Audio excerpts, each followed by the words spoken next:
In the scorching Texas territory of 1871, where endless prairies stretched toward blood-red sunsets and Apache raids could turn peaceful mornings into nightmares, most folks would have called Elizabeth Carter the unluckiest woman in 3 counties.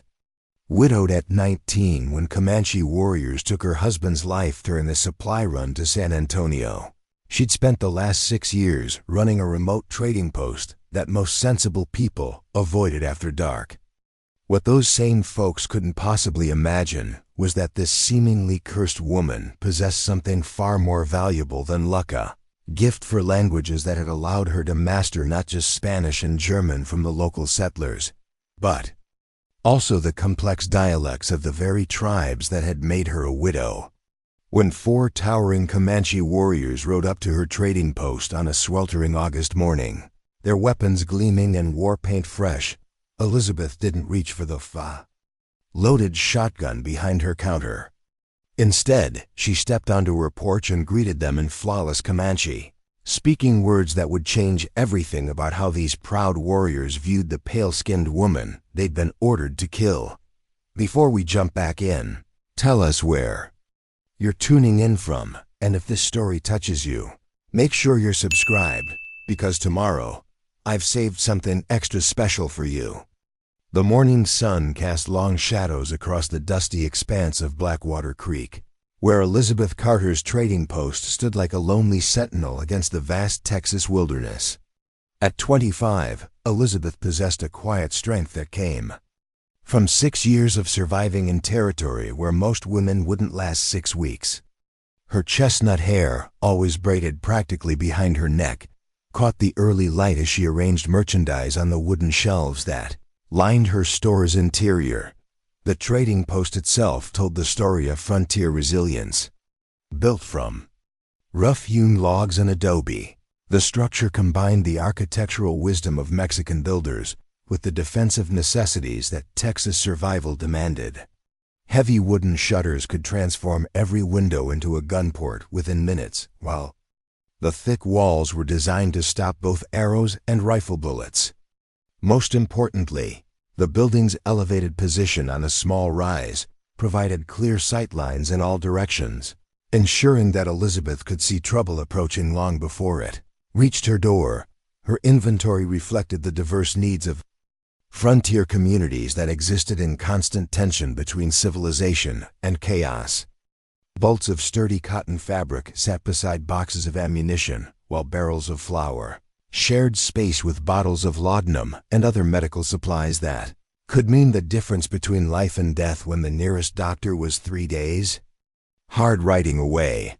Iron tools, leather goods, and precious coffee beans created a maze of commercial offerings that served everyone from German immigrants seeking to establish farms to Mexican vaqueros driving cattle through disputed territories.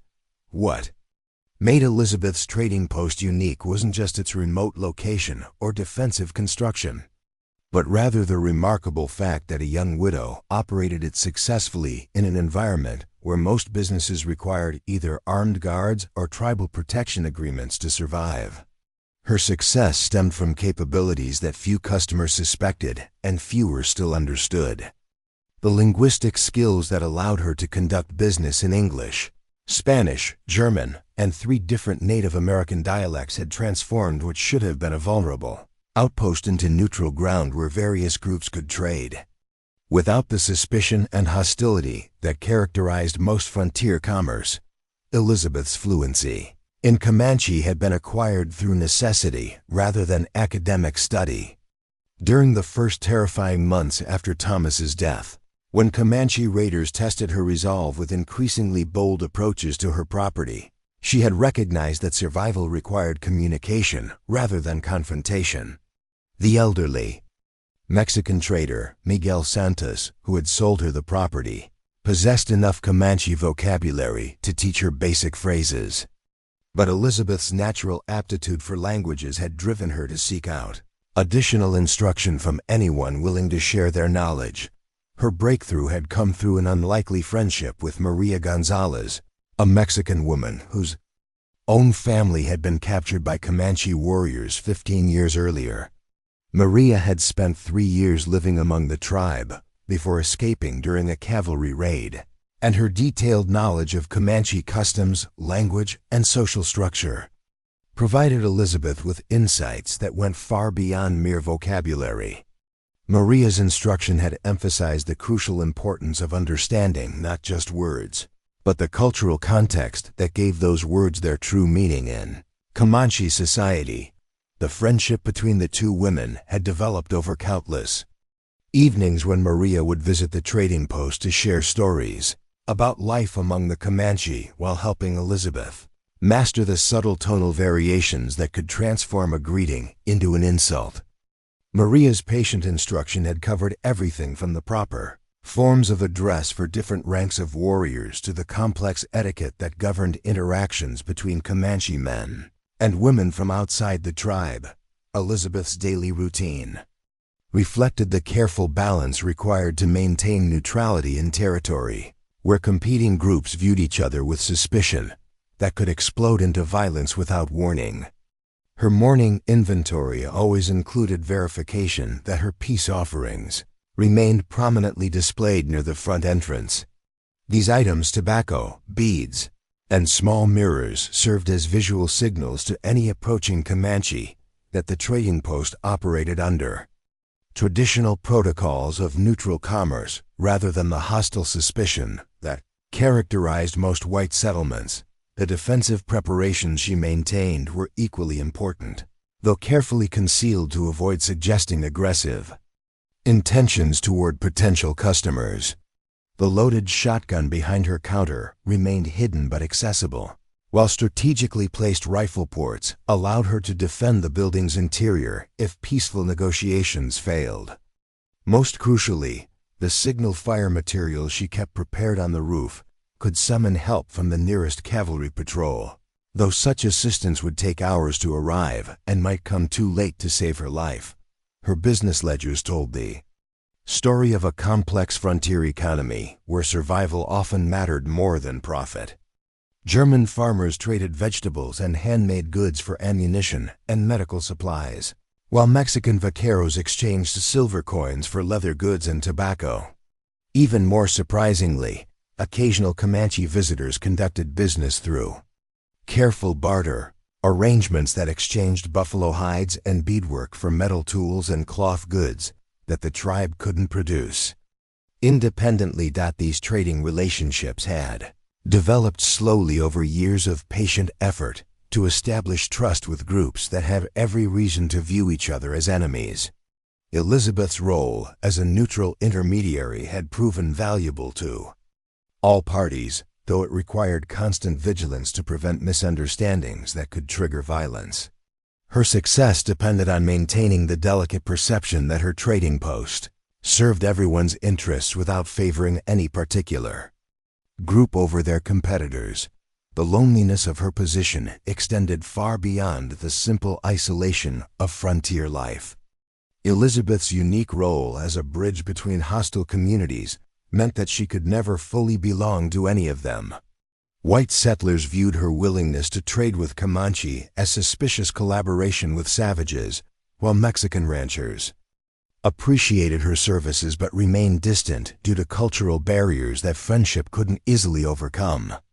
Most painfully, her interactions with Comanche visitors remained formal and limited. Despite her growing understanding of their language and customs, the memory of Thomas's death continued to shape every aspect of Elizabeth's daily existence. Though 6 years had blunted the sharp edge of immediate grief, her husband had been killed during what should have been a routine supply run to San Antonio, when Comanche raiders attacked his small wagon train during the return journey.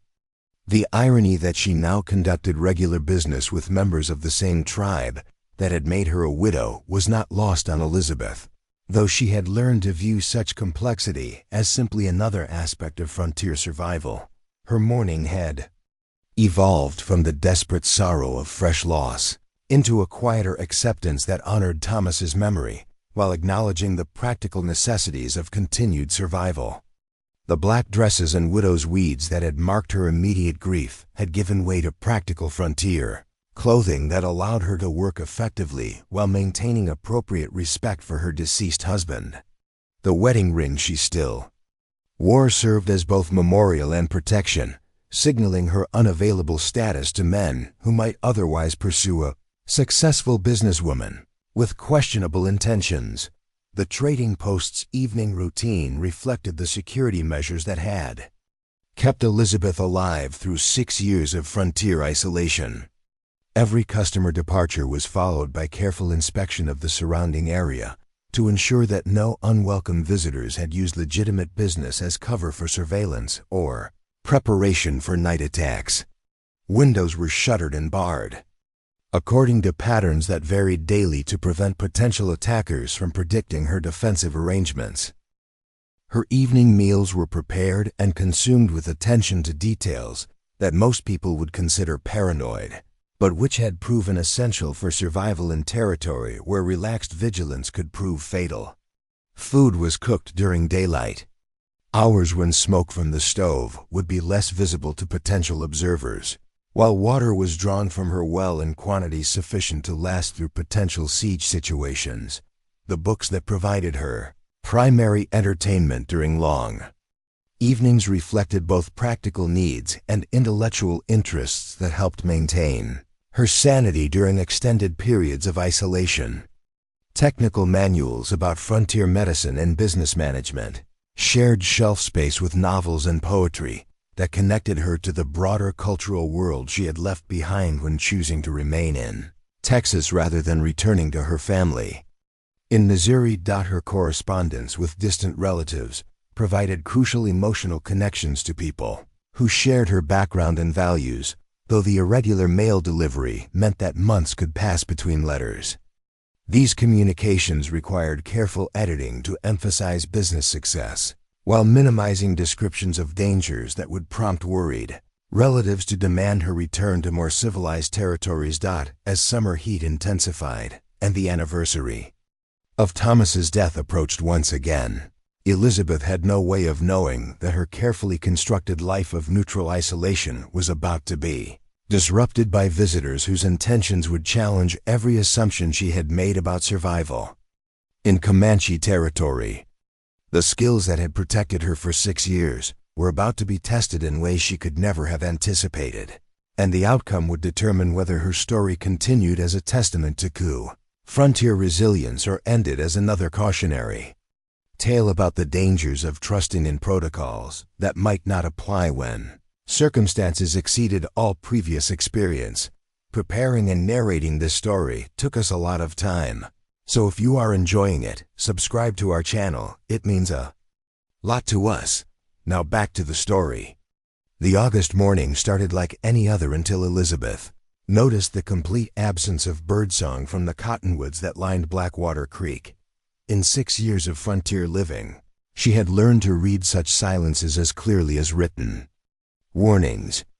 Something large and potentially dangerous was moving through the valley, and every creature with the sense to hide had already done so. Elizabeth set down the inventory ledger she had been updating and moved to the front window, her practiced eye scanning the horizon for movement that didn't belong to the natural rhythm of prairie life.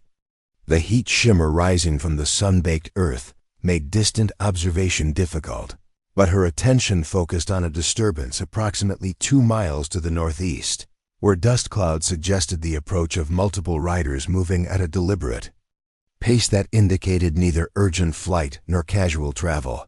The 4 horsemen emerged from the heat, shimmer-like figures materialized from legend itself. Even at distance, their bearing and formation identified them unmistakably as Comanche warriors traveling with the confidence of men who feared nothing the Texas frontier could offer.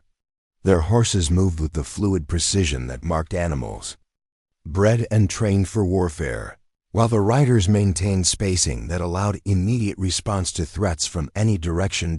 As they drew closer, Elizabeth could discern details that both reassured and alarmed her. These were not young raiders seeking quick plunder or eager to prove their courage through reckless violence. The measured pace and deliberate approach suggested mature warriors operating under specific instructions, rather than opportunistic predators responding to targets of convenience. More significantly, their war paint and regalia indicated high status within Comanche society, marking them as representatives rather than independent actors. The lead writer commanded immediate attention through sheer physical presence that would have been intimidating even without the cultural associations that made Comanche warriors legendary throughout Texas. Well over 6 feet tall, his broad shoulders and powerful build suggested strength that could prove devastating in close combat, while his bearing reflected the confidence of someone accustomed to having his commands obeyed without question. His war paint followed traditional patterns that Elizabeth recognized as indicating leadership, responsibilities within tribal military structure. The second warrior rode slightly behind and to the left, his position marking him as the war leader's trusted lieutenant, while his own impressive physique and elaborate decoration suggested capabilities that would make him formidable in his own right.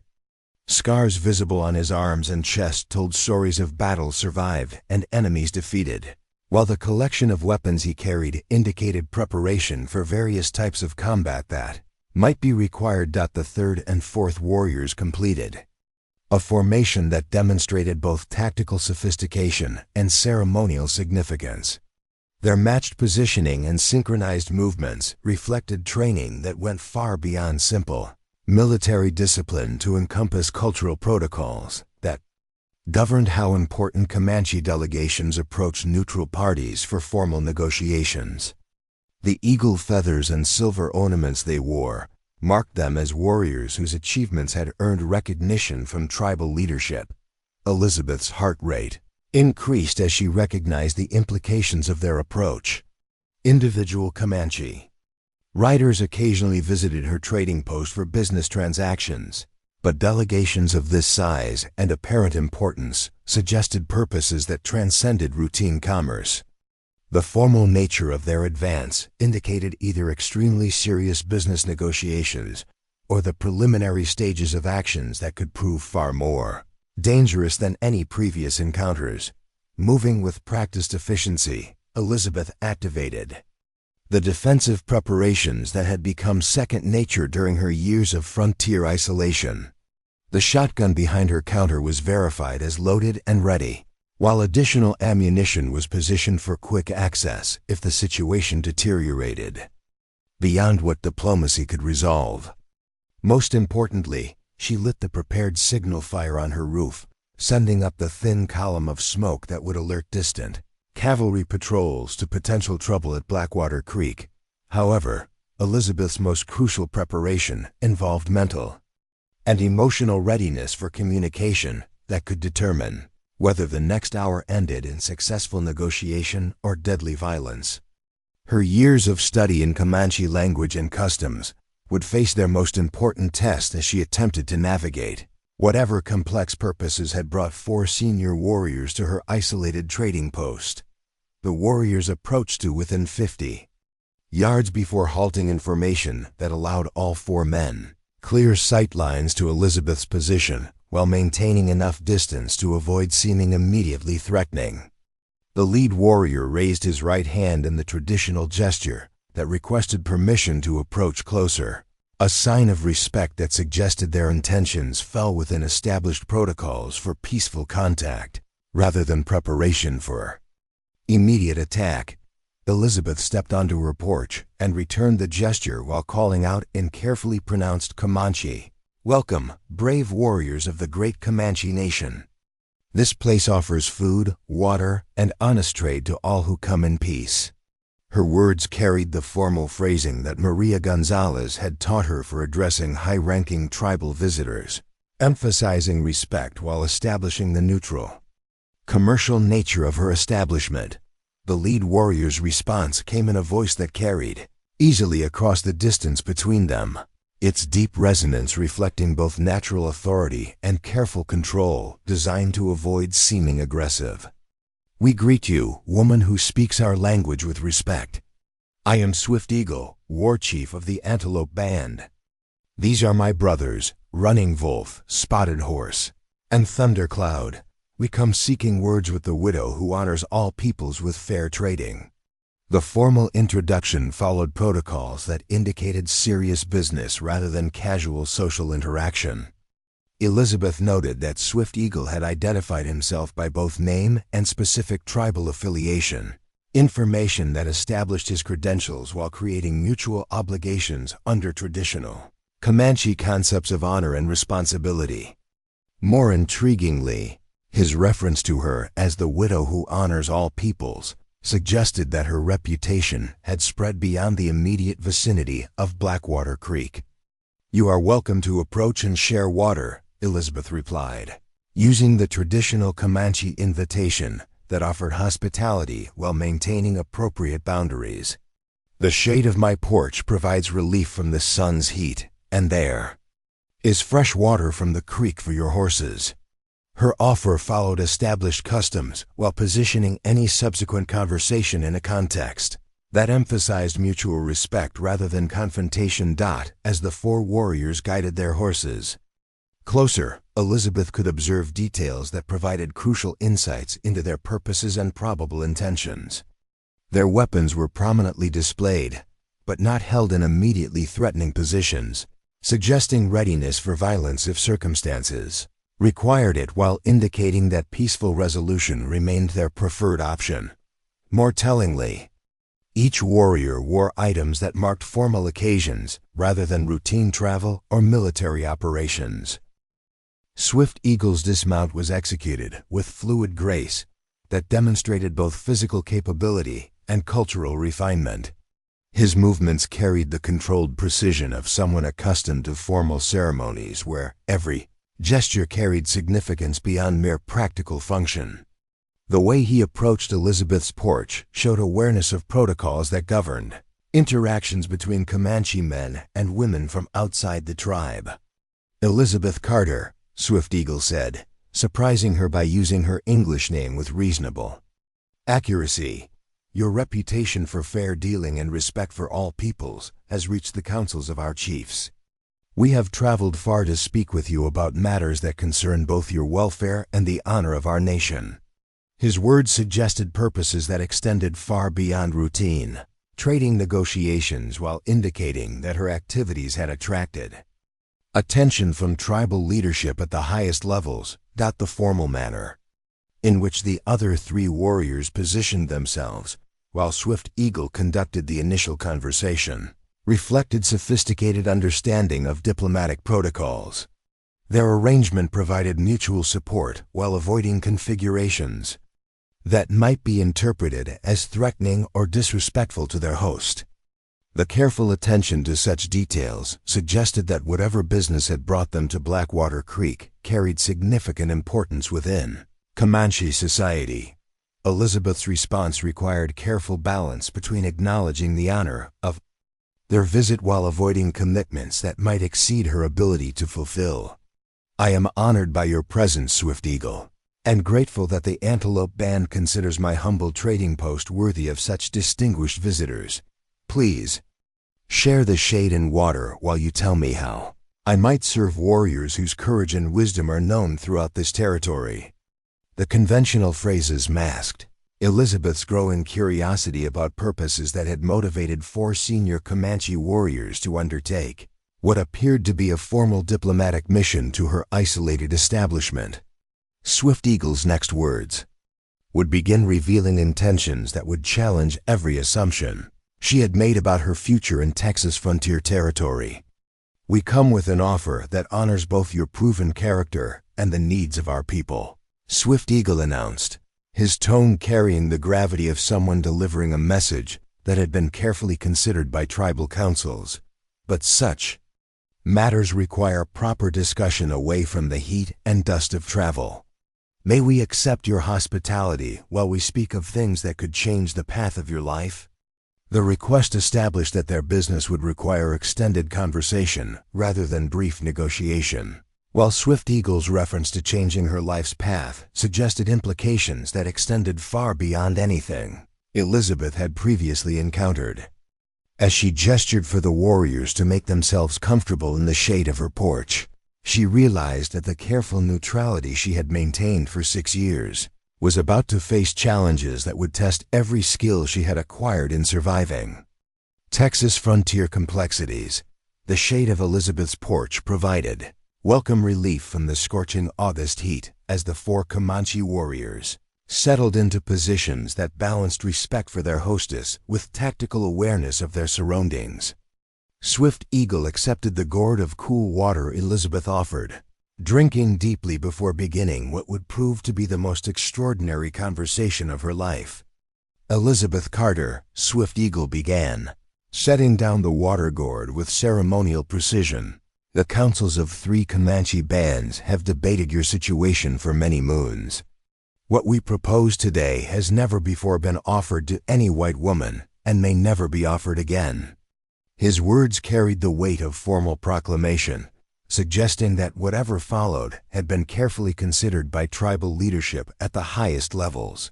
Elizabeth felt her pulse quicken as she recognized the gravity of Swift Eagle's tone.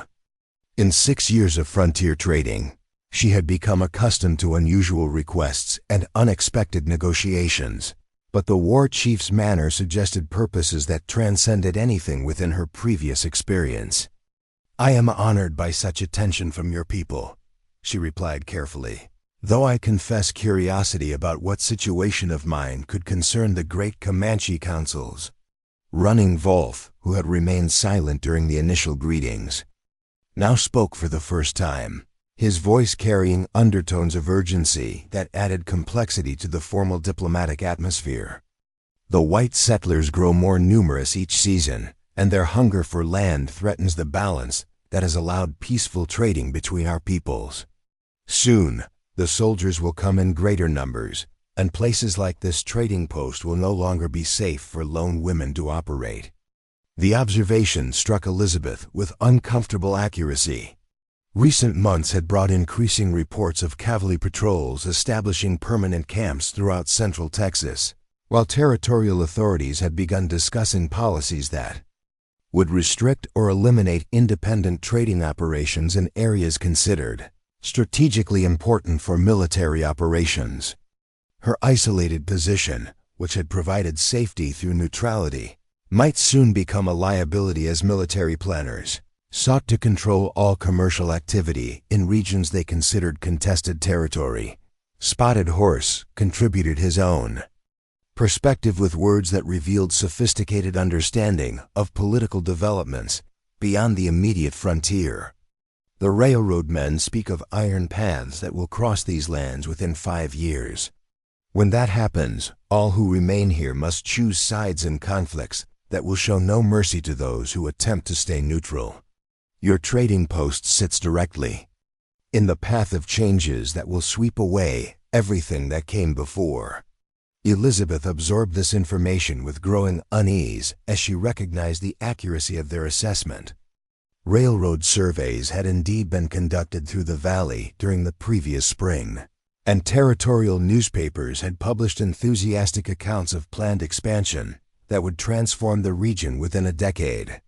Her comfortable assumption that neutrality could be maintained indefinitely was beginning to seem naive in the face of developments that would force every resident to choose between competing visions of the territory's future. Thundercloud, the youngest of the 4 warriors, spoke with passion that reflected personal investment in the proposal they were developing. "But there is another path, one that offers protection and honor for a woman whose courage and wisdom have earned respect from peoples who rarely agree about anything. The councils have decided to offer you something that preserves your independence, while providing security that no army or railroad can threaten." Swift Eagle resumed control of the conversation with the authority of someone accustomed to delivering important news that would reshape lives and relationships. "Elizabeth Carter, the Antelope, Buffalo Horn, and Eagle Feather Bands have agreed to propose marriage alliances that would make you a protected member of the Pizicocucus Comanche Nation while allowing you to maintain your trading operations under tribal authority rather than territorial law." The words struck Elizabeth like a physical blow as she struggled to comprehend implications that seemed to overturn every assumption she had made about her future. Marriage to Comanche warriors represented possibilities she had never considered, even during her loneliest moments of frontier isolation. More bewildering was the suggestion that such arrangements could somehow preserve her trading business while providing protection from political developments that threatened to destroy everything she had built. Marriage alliances? Elizabeth managed to ask, her voice barely steady as she attempted to process the unprecedented nature of what was being offered. I am honored by such consideration, but I do not understand how such arrangements would serve the interests of your people or provide the protections you describe. Running Wolf's explanation revealed the sophisticated political thinking that had motivated the tribal council's extraordinary decision. A Comanche wife operating a trading post under tribal protection would serve as a bridge between our peoples during times when such connections become more valuable than gold. Your knowledge of both cultures and your proven ability to maintain neutrality would benefit everyone who depends on peaceful commerce for survival. The logic was undeniably compelling, though Elizabeth struggled with the personal implications of what was being proposed. Marriage to any of these impressive warriors would represent a complete transformation of her carefully constructed life, requiring adaptations that went far beyond the linguistic and cultural accommodations she had already made to survive in contested territory. More challenging was the question of how such arrangements would honor the memory of Thomas while providing the practical benefits the Comanche described. Spotted Horse addressed her concerns with sensitivity that demonstrated understanding of the emotional complexities involved in their proposal. We do not ask you to forget your first husband or abandon the grief that honors his memory. Comanche marriage customs allow for relationships that respect previous bonds, while creating new ones based on mutual benefit and gradually developing affection. Swift Eagle's continuation of this theme showed remarkable insight into white cultural values that most tribal leaders rarely considered important. The warrior you choose would become your protector and partner in operating this trading post, but he would also understand that your heart holds sacred memories that time must heal at its own pace. Honor requires patience, and patience builds foundations for relationships that serve both practical needs and personal happiness. Elizabeth found herself considering possibilities that had been unimaginable just hours earlier. The four warriors before her represented not just individual suitors, but alternative futures that could preserve everything she valued, while providing security against threats she had been powerless to address independently. More intriguingly, their obvious respect for her achievements and their willingness to adapt traditional customs to accommodate her unique situation suggested that such a marriage might offer genuine partnership rather than mere protection. Thundercloud's personal appeal carried emotional undertones that added depth to the formal diplomatic proposal. Elizabeth Carter, you have shown courage that few women of any people possess, building success where others would have failed and maintaining honor where others would have compromised their principles. Any warrior would be proud to call such a woman his wife, and any children born of such a union would inherit strength from both their parents' traditions. The reference to potential children opened emotional territories that Elizabeth had forced herself to avoid contemplating during 6 years of widowhood. Thomas's death had ended not just their marriage but also her hopes for the family they had planned to build together. The possibility of creating new life with a Comanche husband represented both opportunity and betrayal of dreams that remained painfully vivid despite the passage of time. Running Wolf's practical explanation helped ground the emotional discussion in concrete realities that Elizabeth could evaluate objectively. The tribal councils have authorized each of us to offer specific terms that would make you a full member of our nation while preserving your independence in matters of trade and daily life.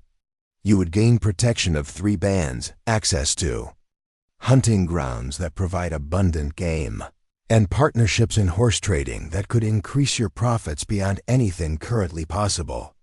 The economic incentives were genuinely attractive, particularly as Elizabeth recognized the increasing difficulties that independent traders faced from both territorial authorities and competing commercial interests backed by railroad money.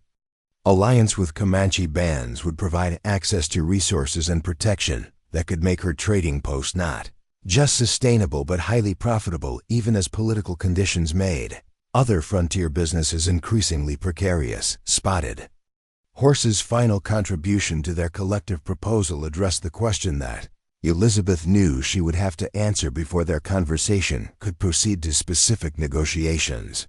We do not ask for your decision today, for such choices require careful thought about futures that cannot be easily changed once commitments are made. But we do ask that you consider whether the path we offer might serve your needs better than attempting to maintain neutrality in territory where neutrality may soon become impossible. Swift Eagle's concluding statement established the framework within which Elizabeth would need to make her unprecedented decision. We will remain camped by the creek for 3 days, during which time each of us will speak privately with you about what marriage alliance with him would mean for your life and your business. When those conversations are completed, you may choose one of us, or you may decline all offers if you believe another path serves your interests better. As the 4 warriors rose to tend their horses and establish their temporary camp, Elizabeth remained seated on her porch, overwhelmed by the magnitude of the choice they had placed before her. The comfortable certainty of her widowed independence had been replaced by possibilities that seemed both terrifying and exhilarating, requiring decisions that would reshape not just her personal future, but also her relationship with the frontier community that had become her home. The sound of the warriors making camp by the creek provided a constant reminder that her next 3 days would determine whether she continued as Elizabeth Carter, the respected widow who operated Blackwater Creek Trading Post, or became someone entirely new whose identity would bridge 2 worlds in ways that few people had ever attempted. Dawn came slowly over Blackwater Creek, painting the sky in shades of rose and gold that promised another scorching day. Elizabeth had slept fitfully, her dreams filled with images of the 4 warriors camped by the water and the impossible decision they had placed before her. As she stepped onto her porch with her morning coffee, she observed the Comanche camp through the cottonwood trees, noting the organized efficiency with which the men had arranged their temporary settlement. Their horses grazed peacefully in a makeshift corral fashioned from rope and wooden stakes, while a small cooking fire sent thin wisps of smoke into the still air. The warriors themselves moved with the quiet purpose of men accustomed to outdoor living, tending their equipment and discussing matters in voices too low for Elizabeth to overhear. The sight filled her with a mixture of apprehension and curiosity about the private conversations that would begin today. Swift Eagle approached the trading post shortly after sunrise, his bearing reflecting the formal dignity that had marked his leadership during yesterday's collective proposal. Unlike the war paint and ceremonial regalia he had worn for their initial meeting, today he appeared in simpler dress that emphasized practical comfort while maintaining the bearing of someone accustomed to command. The change suggested an intention to conduct personal rather than official business. "Good morning, Elizabeth," Swift Eagle said, using her English name with a careful pronunciation that indicated both respect and genuine effort to communicate in her preferred language. "I hope the night brought you rest despite the weight of the choices we have placed before you. If you are willing, I would speak with you about what marriage to me would mean for your life and your future." Elizabeth gestured toward the chairs she'd arranged on her porch for this purpose, recognizing that the conversation ahead would require careful attention to both practical considerations and emotional realities that neither of them could fully anticipate. "Please, sit with me, Swift Eagle. I am eager to understand what you envision for a partnership between us." As Swift Eagle settled into the chair beside her, Elizabeth noticed details about the war chief that formal introductions had not revealed. The scars on his hands and forearms told stories of battles fought and won, while the silver ornaments woven into his hair reflected not just personal wealth, but achievements that had earned recognition from tribal elders. More significantly, the way he positioned himself suggested someone comfortable with sharing space rather than dominating it, a quality that would prove essential in any successful marriage partnership. "Elizabeth," Swift Eagle began, his deep voice carrying warmth that softened the formal edge of diplomatic conversation, "I must first speak honestly about why the tribal councils chose me to lead this proposal. Among the Antelope Band I am known not just as a war leader, but as someone who understands that the future of our people requires adaptation to changing times. Your trading post represents the kind of bridge between worlds that will become essential for Comanche survival." The admission revealed strategic thinking that went far beyond personal attraction or conventional marriage motivations. Elizabeth found herself respecting Swift Eagle's directness about political factors while wondering how such considerations would translate into the intimate realities of married life. "I appreciate your honesty about the larger purposes involved," she replied. "But help me understand what daily life would look like for a woman married to a Comanche war chief. How would such an arrangement actually function?" Swift Eagle's explanation demonstrated remarkable thoughtfulness about practical details that most men would never consider relevant to marriage negotiations. "My lodge is located near the winter camp where our band spends the cold months, approximately 3 days' ride northwest of here. But I have discussed with the tribal councils the possibility of maintaining a permanent presence near your trading post during the seasons when commerce is most active. This would allow you to continue your business while providing protection that the territorial authorities cannot offer." The flexibility he described surprised Elizabeth, who had assumed that marriage to a Comanche warrior would require abandoning her established life in favor of complete integration into tribal society. The possibility of maintaining her trading post while gaining the security of tribal protection seemed almost too advantageous to be realistic. "What about your responsibilities to your own people? Wouldn't such an arrangement require you to neglect duties that your position demands?" A war chief's primary duty is ensuring his people's security and prosperity. Swift Eagle replied with conviction that reflected deep understanding of leadership responsibilities. "In current times, that means developing relationships with white settlers who can be trusted to honor agreements even when political pressures favor betrayal. Your reputation for fair dealing makes you valuable not just as a wife, but as an ally whose success serves Comanche interests." Elizabeth began to appreciate the sophistication of the political calculations that had motivated the tribal councils. Unprecedented offer. Her trading post could serve as an unofficial embassy where Comanche representatives could conduct business with white settlers under circumstances that provided security for both parties. More personally, marriage to Swift Eagle would position her as a cultural interpreter whose understanding of both societies could prevent misunderstandings that might otherwise escalate into violence. "Tell me about your vision for our personal relationship," Elizabeth said, recognizing that emotional compatibility would prove just as important as political advantages. "I need to understand how you view marriage beyond its strategic benefits for your people." Swift Eagle's response revealed depth of character that transcended the warrior persona Elizabeth had initially perceived. "Among the Comanche, marriage is considered successful when both partners feel that their lives are enhanced by the union. I do not expect you to immediately feel the affection that grows between couples who have chosen each other freely.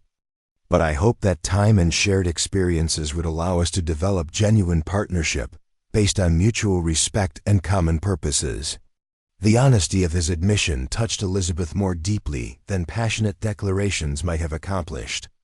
Swift Eagle was acknowledging the artificial nature of their introduction while expressing faith that authentic connection could develop between two people committed to making their unusual arrangement successful. His patience with the emotional Complexities involved suggested maturity that would prove essential for navigating the cultural differences inherent in their potential union. What about children? Elizabeth asked, addressing the question that had haunted her thoughts since yesterday's proposal. How would children born of our union be viewed by both your people and the white community? Swift Eagle's answer demonstrated understanding of the complex social realities that mixed heritage children would face in frontier society. Children born to us would be raised as full members of the Comanche Nation, with all the rights and protections that such membership provides. They would learn both English and Comanche, understanding both cultures well enough to serve as bridges between them. In times of conflict, they would find safety among our people rather than facing the suspicion that often greets those of mixed heritage in white settlements. The practical wisdom of this approach impressed Elizabeth, though she recognized that raising children as Comanche would represent a fundamental departure from the assumptions she had made about her future family. Such children would grow up in a world very different from the one she had known, though Swift Eagle's description suggested they would be equipped to navigate complexities that purely white or purely Comanche children might struggle to understand. What would happen to my trading post if something happened to you? Elizabeth asked, recognizing that frontier life offered no guarantees about anyone's survival. Would your people continue to honor arrangements made with a widow whose husband could no longer protect tribal interests?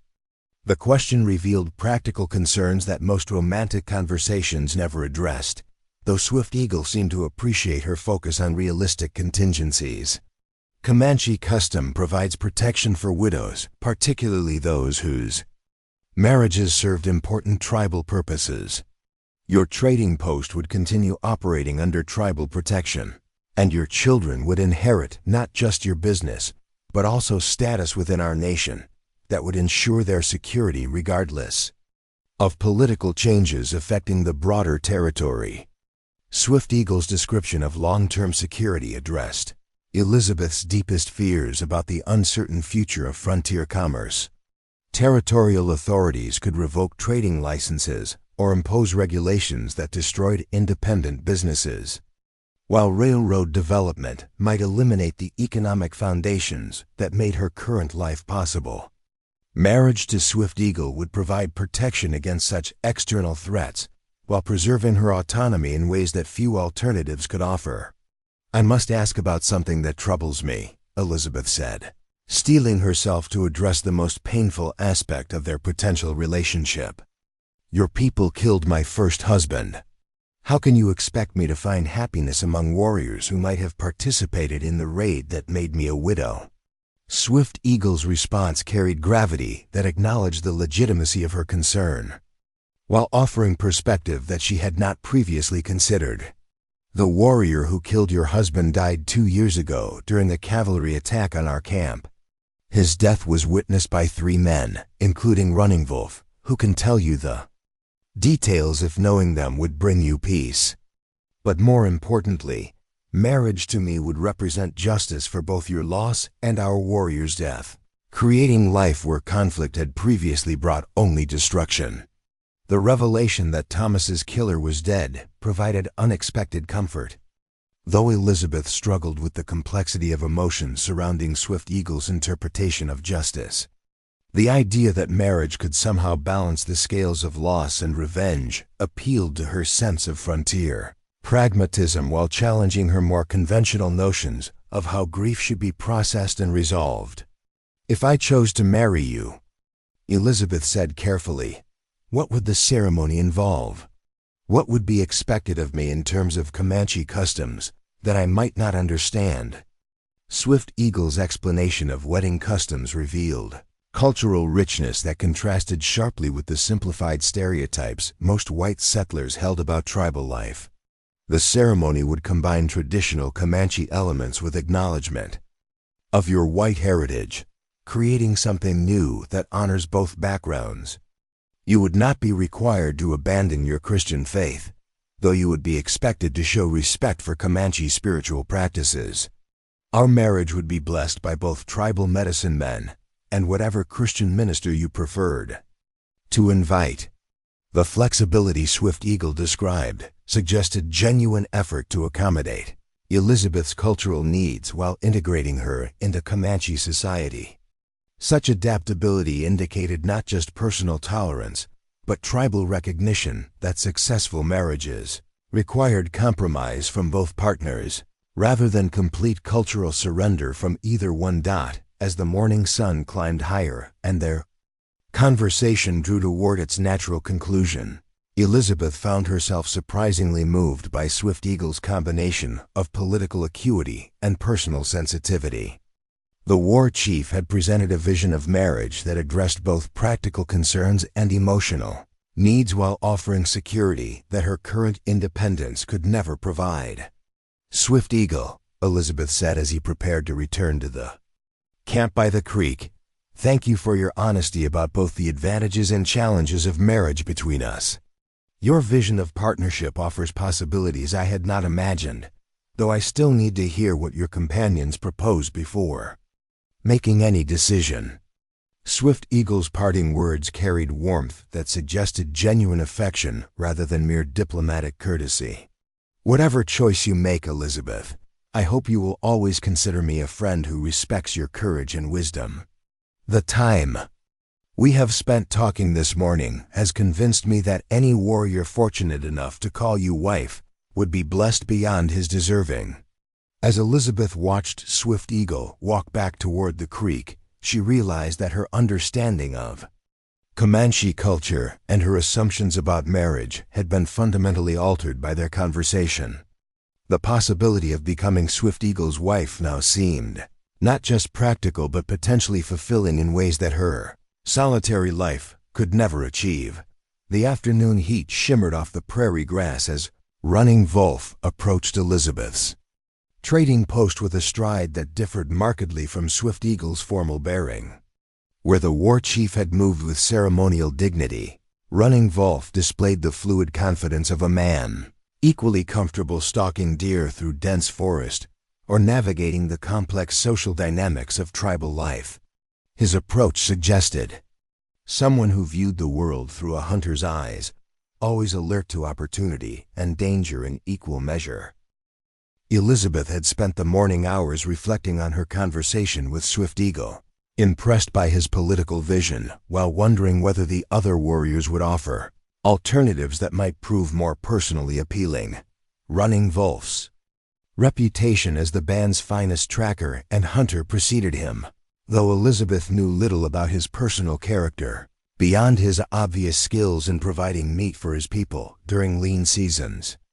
"Elizabeth Carter," Running Wolf called out as he reached the base of her porch steps, his voice carrying the easy warmth of someone accustomed to putting others at ease.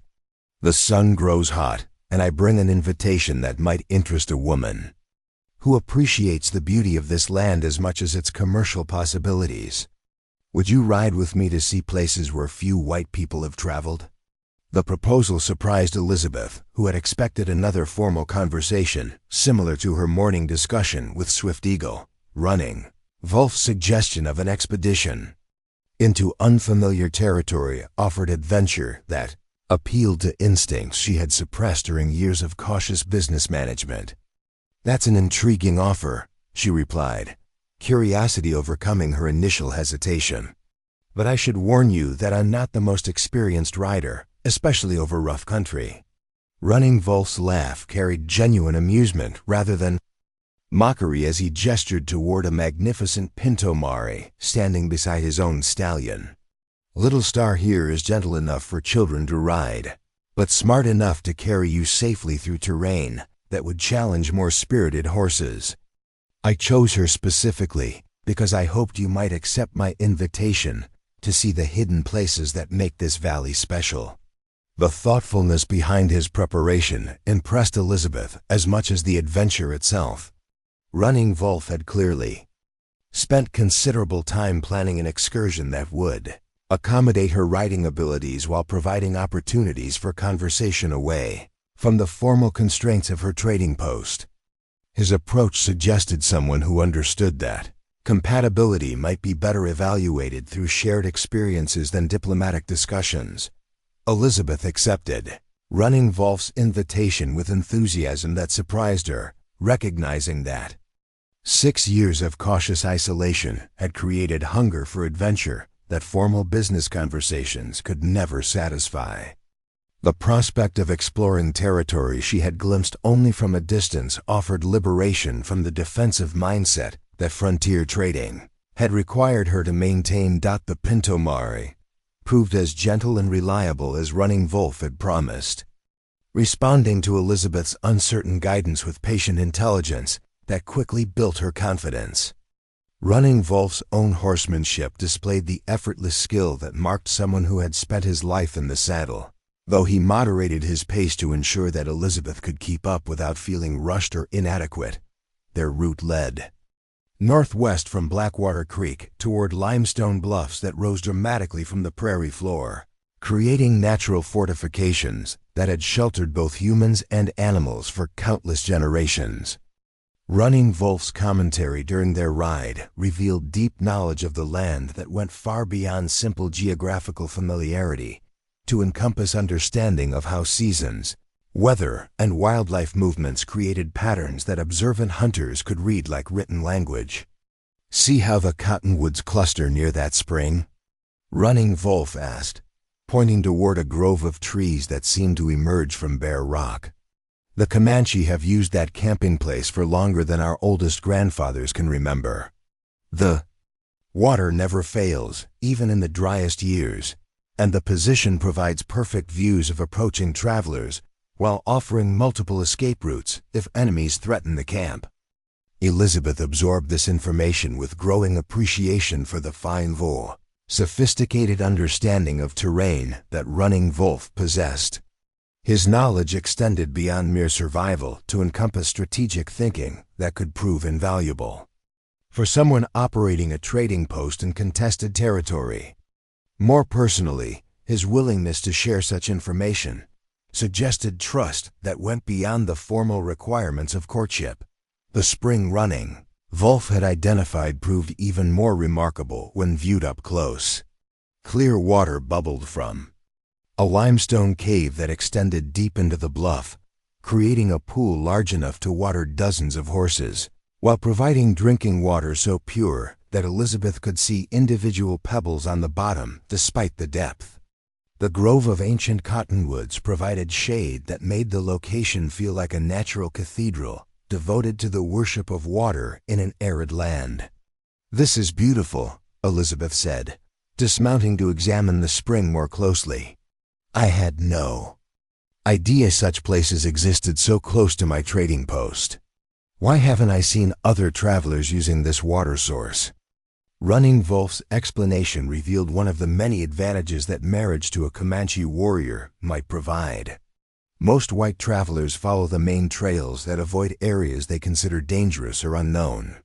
But Comanche knowledge of hidden water sources and safe camping places could make your trading post the starting point for guided expeditions that would pay well for access to territory they could never find independently.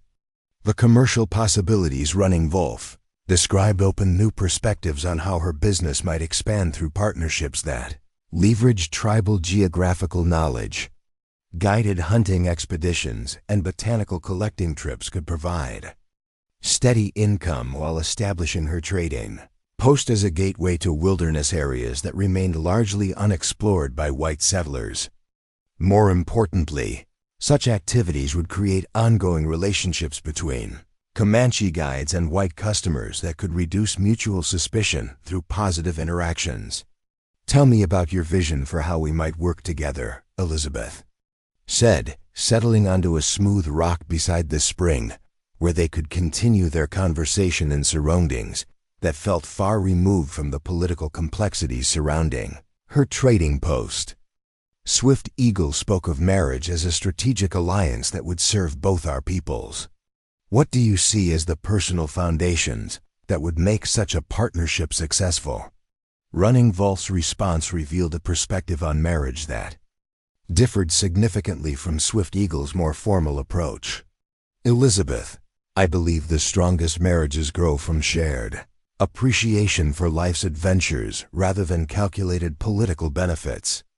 When I look at you, I see a woman who chose to build something meaningful in difficult territory rather than seeking safety in more civilized places.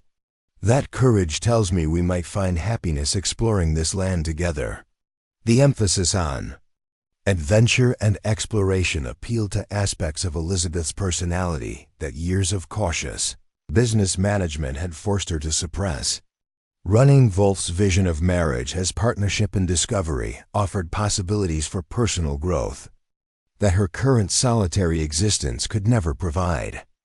More intriguingly, his focus on shared experiences suggested that genuine affection might develop more naturally through common pursuits than through formal courtship conversations. What would daily life look like if I married you? Elizabeth asked, recognizing that practical compatibility would prove just as important as romantic appeal. I need to understand how hunting and trading could be combined into a life that serves both our needs.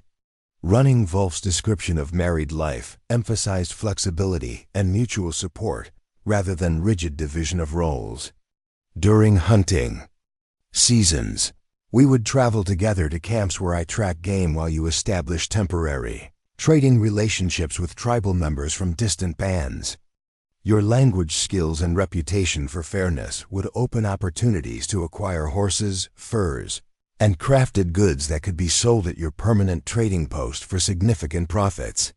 The seasonal rhythm Running Wolf outlined offered balance between adventure and stability that could satisfy Elizabeth's need for both security and excitement. His proposal would transform her from an isolated trader, dependent on whatever customers happened, to find her post into an active participant in a trading network that spanned the entire Comanche territory. The increased profit such expansion might generate could provide financial security that would make her independent of territorial economic policies that might otherwise destroy her business.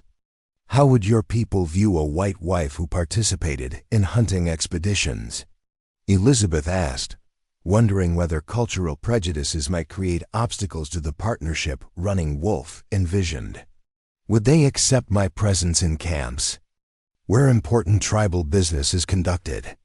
Your reputation precedes you. Running Wolf replied with confidence that suggested he had discussed this question extensively with tribal members. The women of our bands have heard about the widow who speaks our language with respect and trades fairly with all peoples. They are curious to meet someone who has survived alone in territory where many men would struggle to prosper. Your presence would be welcomed, not just tolerated. The acceptance Running Wolf described surprised Elizabeth, who had assumed that tribal prejudices against white women would create significant social obstacles to integration. His assurance that Comanche women were genuinely interested in meeting her suggested possibilities for friendships that could ease the cultural transition marriage would require. More importantly, such acceptance would provide the social support network that successful adaptation to tribal life would demand. What about children? Elizabeth asked, addressing the question that remained central to her evaluation of all marriage proposals.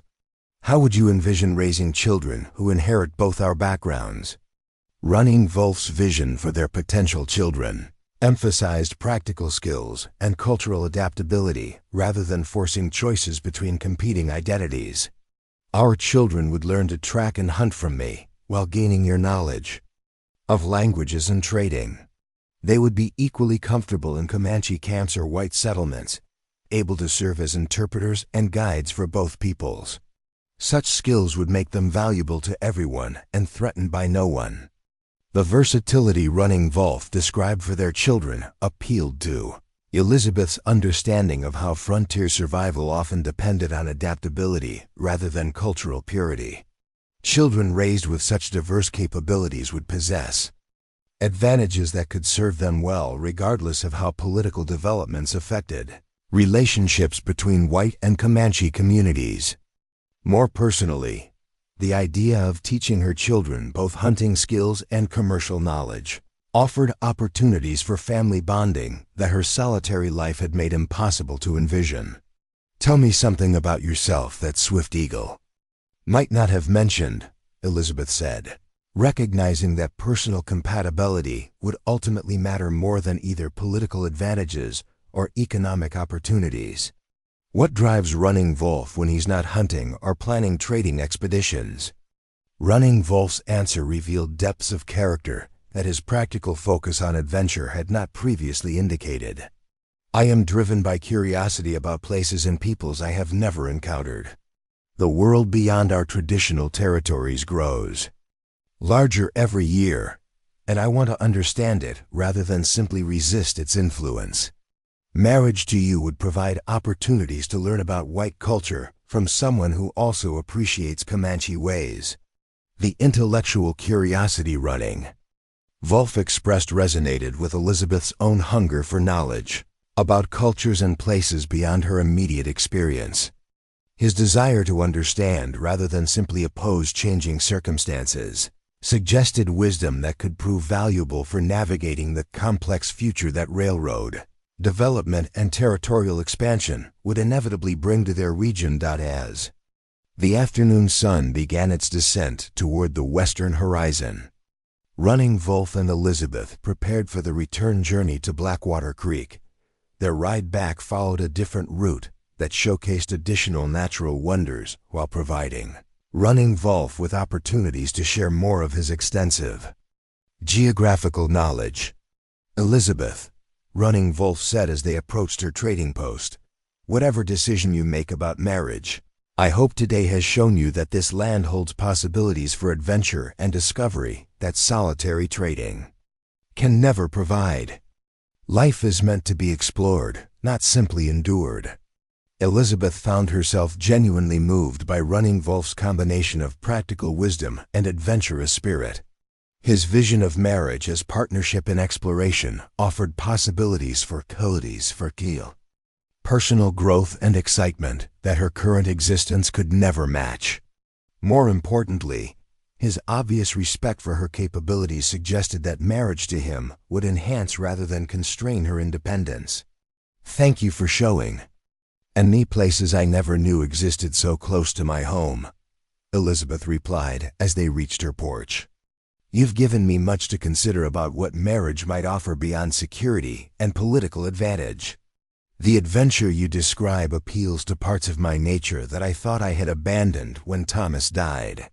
As Running Wolf rode back toward the creek camp, Elizabeth remained on her porch, her mind filled with images of the hidden spring and visions of expeditions into territory that remained largely unexplored. The possibility of becoming Running Wolf's wife now seemed not just practical, but genuinely exciting in ways that her conversation with Swift Eagle had not suggested. That evening brought welcome relief from the scorching heat, as purple shadows stretched across the prairie, and Elizabeth found herself anticipating the third conversation that would help determine her unprecedented choice.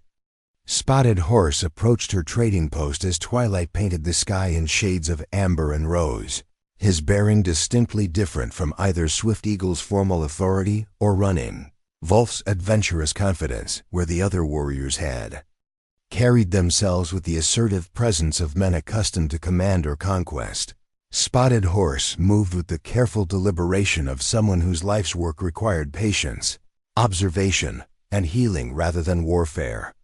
His hands, Elizabeth noticed, bore calluses from handling medicinal plants rather than weapons, while his eyes held depths of compassion that spoke of countless hours spent easing suffering in others. Elizabeth Carter, Spotted Horse said as he reached her porch, his voice carrying the gentle warmth of someone accustomed to comforting the frightened and injured. I bring gifts that represent my vision of what marriage between us might offer. May I share them with you?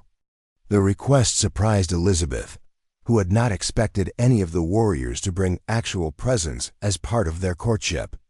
Spotted Horse's approach suggested cultural traditions she hadn't anticipated, while his obvious nervousness revealed vulnerability that contrasted sharply with the confidence his companions had displayed.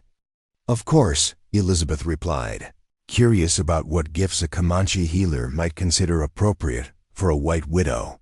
Spotted Horse carefully unwrapped a leather bundle to reveal a collection of items that immediately captured Elizabeth's attention through their obvious practical value. Dried herbs whose medicinal properties she recognized from her limited frontier medicine knowledge were arranged alongside roots and bark preparations that could treat everything from fever to infected wounds. Most remarkably, a beautifully crafted mortar and pestle carved from dark stone would allow precise preparation of medicines that could save lives when doctors remained days away. "These represent my life's work," Spotted Horse explained, his pride in the collection evident despite his modest tone.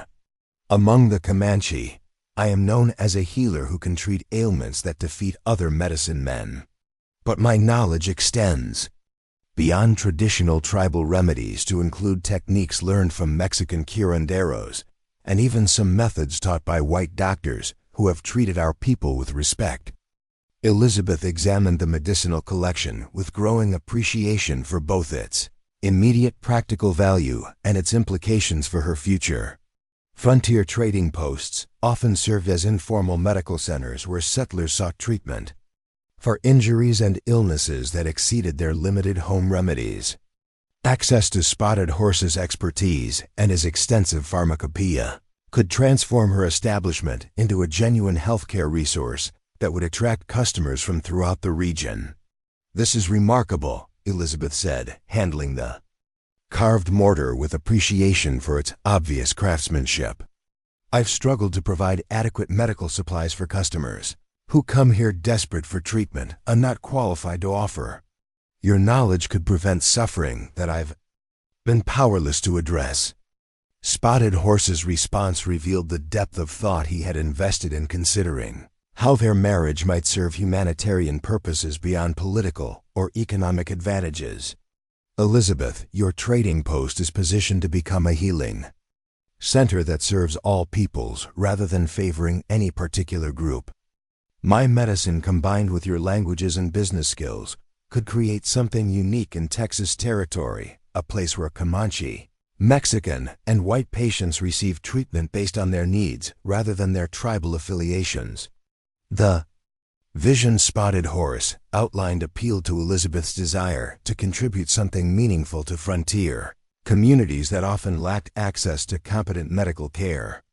His proposal would transform her from a simple merchant into someone whose work directly improved lives while building bridges between groups that typically viewed each other with suspicion. More personally, such a mission would provide purpose that purely commercial activities could never match. "Tell me about your training," Elizabeth requested, settling into her chair as she recognized that understanding Spotted Horse's background would prove essential for evaluating his proposal. "How did you acquire knowledge that apparently exceeds what most healers possess?" Spotted Horse's account of his education revealed a journey that had taken him far beyond traditional Comanche territory in pursuit of medical knowledge. "My calling as a healer began when my younger sister died from a fever that none of our medicine men could treat. I swore to learn everything possible about fighting diseases that steal our loved ones. That quest led me to study with healers throughout the Southwest, learning techniques that few tribal medicine men ever encounter."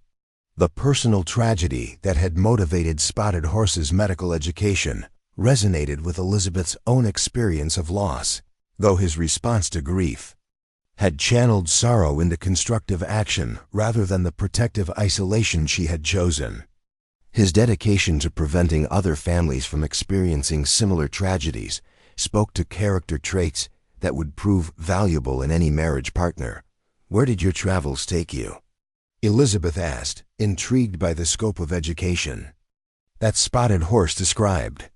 "Most Comanche warriors never venture far from tribal territories, yet you speak of learning from Mexican and white doctors."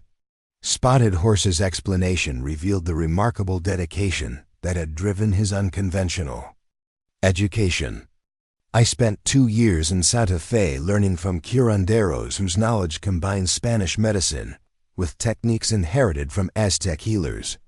Another year in San Antonio allowed me to work alongside white doctors who treated frontier injuries. and diseases.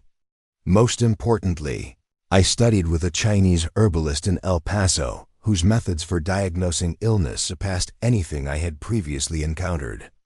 The international scope of Spotted Horse's medical education impressed Elizabeth, while raising questions about how such extensive training had been possible for a Comanche warrior. His travels suggested both personal determination and tribal support that few individual pursuits would have warranted. More significantly, his willingness to learn from multiple cultural traditions demonstrated intellectual flexibility that could prove invaluable for adapting to changing frontier conditions. How did your people react to your unconventional education? Elizabeth wondered, recognizing that tribal traditionalists might view excessive contact with foreign medical practices as threatening to Comanche cultural integrity. Did anyone question your loyalty or commitment to traditional ways? Initially, some elders worried that outside influences might weaken my connection to traditional Comanche healing spirits. Spotted Horse admitted with honesty that revealed ongoing sensitivity about balancing innovation with cultural preservation. But when children began surviving illnesses that had previously meant certain death, even the most conservative medicine men acknowledged that healing knowledge serves our people regardless of its origins. The pragmatic acceptance Spotted Horse described suggested that Comanche leadership possessed flexibility about adapting useful foreign techniques when they proved beneficial for tribal welfare. Such openness to innovation could prove valuable for Elizabeth's own integration into Comanche society, indicating that her white background might be viewed as an asset rather than an obstacle if her contributions clearly served tribal interests. What would our daily life look like if we married?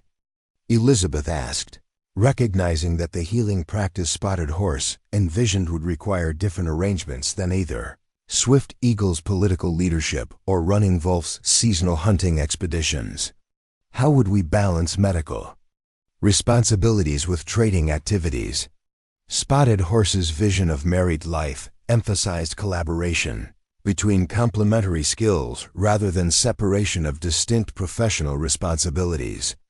Your trading post would become our healing center, where patients could receive treatment while purchasing medicines and supplies they need for continued recovery.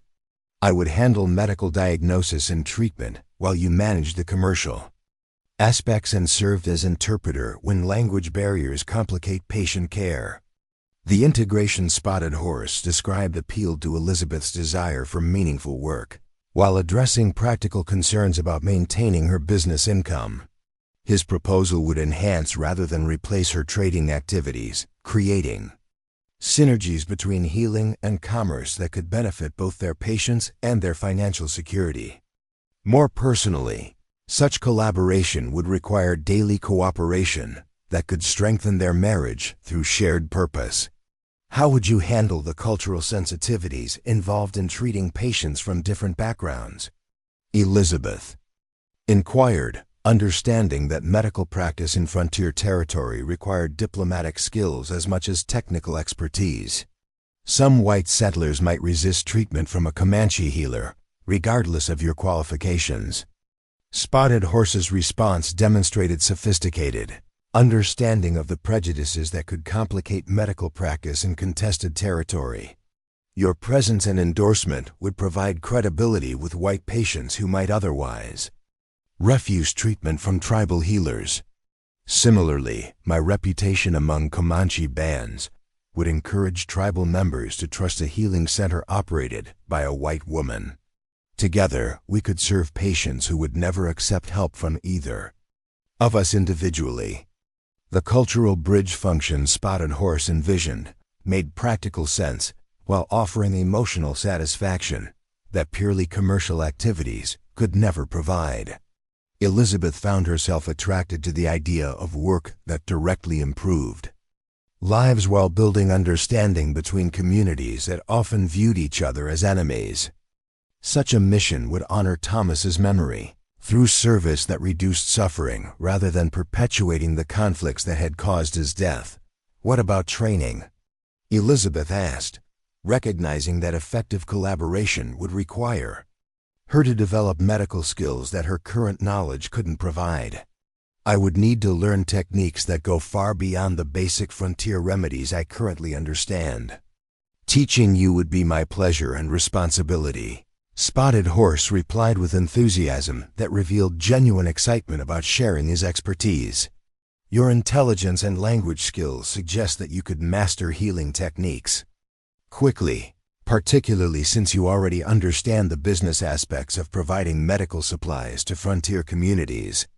The prospect of learning medical skills appealed to Elizabeth's intellectual curiosity while offering practical capabilities that could prove valuable regardless of her marital decision. Spotted Horse's willingness to share knowledge that represented years of dedicated study suggested generosity that extended beyond conventional courtship obligations. More importantly, his confidence in her ability to master complex techniques reflected respect for her intelligence that would prove essential for any successful marriage. Tell me about the spiritual aspects of Comanche healing, Elizabeth requested, understanding that medical practice among tribal peoples often involved religious elements that might conflict with her Christian beliefs. Would marriage to you require me to adopt healing practices that contradict my faith?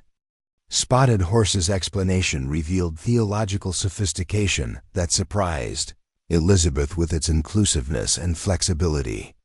Comanche healing recognizes that different peoples may receive divine assistance through various spiritual channels.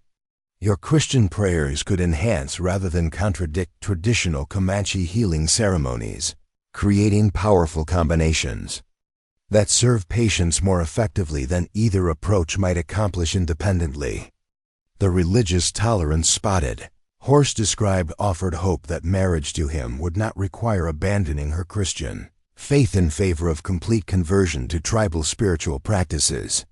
His suggestion that different religious traditions might complement each other appealed to Elizabeth's desire for spiritual continuity while adapting to new cultural circumstances.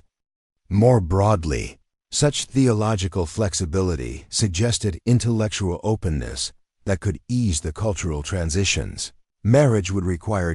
As full darkness settled over Blackwater Creek and the Comanche camp, Spotted Horse prepared to conclude their conversation with words that would leave Elizabeth with much to consider. Elizabeth Carter, I believe that healing represents the highest calling any person can pursue, because it directly serves divine purposes regardless of cultural differences. Marriage to me would offer opportunities to ease suffering while building bridges between peoples who have known too much conflict. Elizabeth found herself deeply moved by Spotted Horse's combination of professional expertise and humanitarian compassion. His vision of marriage as partnership in healing offered purposes that transcended personal happiness to encompass service that could benefit entire communities. More personally, his obvious respect for her capabilities and his willingness to share his extensive knowledge suggested that marriage to him would enhance rather than constrain her intellectual and professional development. Spotted Horse, Elizabeth said as he gathered his gifts and prepared to return to the creek camp, your vision of healing that serves all peoples appeals to values I hold dear. The possibility of learning medical skills while contributing to work that reduces suffering offers meaning that simple trading could never provide. As Spotted Horse walked back toward his companions, Elizabeth remained on her porch, reflecting on the third vision of marriage that had been presented for her. Consideration. Each warrior had offered distinct advantages and appealing possibilities, making her choice more complex than she had anticipated when the delegation first arrived at her trading post. The third dawn since the warriors' arrival broke with unusual cloud cover that promised relief from the relentless August heat, though the air remained thick with humidity that made every movement feel labored. Elizabeth had spent another restless night weighing the distinct proposals she had received, each offering advantages that seemed almost too good to be true while requiring sacrifices that challenged her carefully constructed independence. Thundercloud approached her trading post with the eager energy of youth, his stride carrying both confidence and nervous anticipation that marked him as distinctly different from his more experienced companions. At 28, he was the youngest of the four warriors, though his impressive physical stature and obvious intelligence suggested capabilities that transcended his relative inexperience in formal leadership roles. "Good morning, Elizabeth," Thundercloud called out, his voice carrying enthusiasm that seemed to chase away the morning's oppressive atmosphere. "I bring no gifts of medicine or promises of grand adventures, but I offer something that my elder brothers cannot: a future built on dreams we create together rather than paths already determined by tribal councils and political necessities." The directness of Thundercloud's opening surprised Elizabeth, who had expected another formal presentation similar to the conversation she had experienced with Swift Eagle and Spotted Horse. His rejection of elaborate courtship strategies in favor of honest emotion suggested either remarkable confidence or refreshing naivety about the complexities involved in their unusual situation. "Please sit with me," Elizabeth replied, gesturing toward the porch chairs while noting the obvious nervousness that Thundercloud attempted to conceal beneath his bold words. "I'm interested to hear what dreams you envision for our potential future together." Thundercloud settled into his chair with movements that betrayed his anxiety despite his attempt to project confidence. Unlike the other warriors, who had approached their conversations with the assurance of men accustomed to achieving their objectives, Thundercloud displayed vulnerability that made him seem more human and accessible than his imposing companions. "Elizabeth," Thundercloud began, his voice carrying sincerity that reflected genuine emotional investment rather than calculated courtship strategy, "I must be honest about why the tribal councils included me in this delegation. I lack Swift Eagle's political experience, Running Wolf's reputation as a hunter, and Spotted Horse's healing knowledge. What I offer is something more personal, the promise of a marriage, built on affection that grows from mutual choice rather than practical arrangements." The admission of his relative inexperience struck Elizabeth as refreshingly honest, particularly coming from a warrior whose physical presence suggested capabilities that could make him formidable in combat or leadership situations. Thundercloud's willingness to acknowledge his limitations while emphasizing different strengths suggested self-awareness that could prove valuable in navigating the complexities of cross-cultural marriage. "What makes you believe that affection can overcome the practical challenges that such a marriage would face?"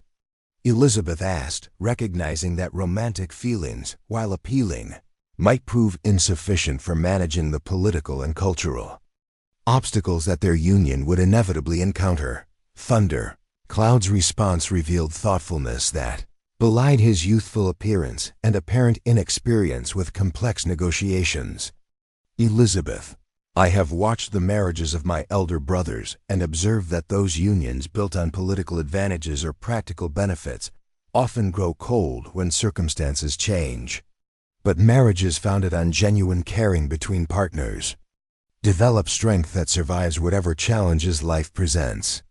The wisdom Thundercloud expressed surprised Elizabeth, who had assumed that his youth would translate into simplistic understanding of marriage relationships.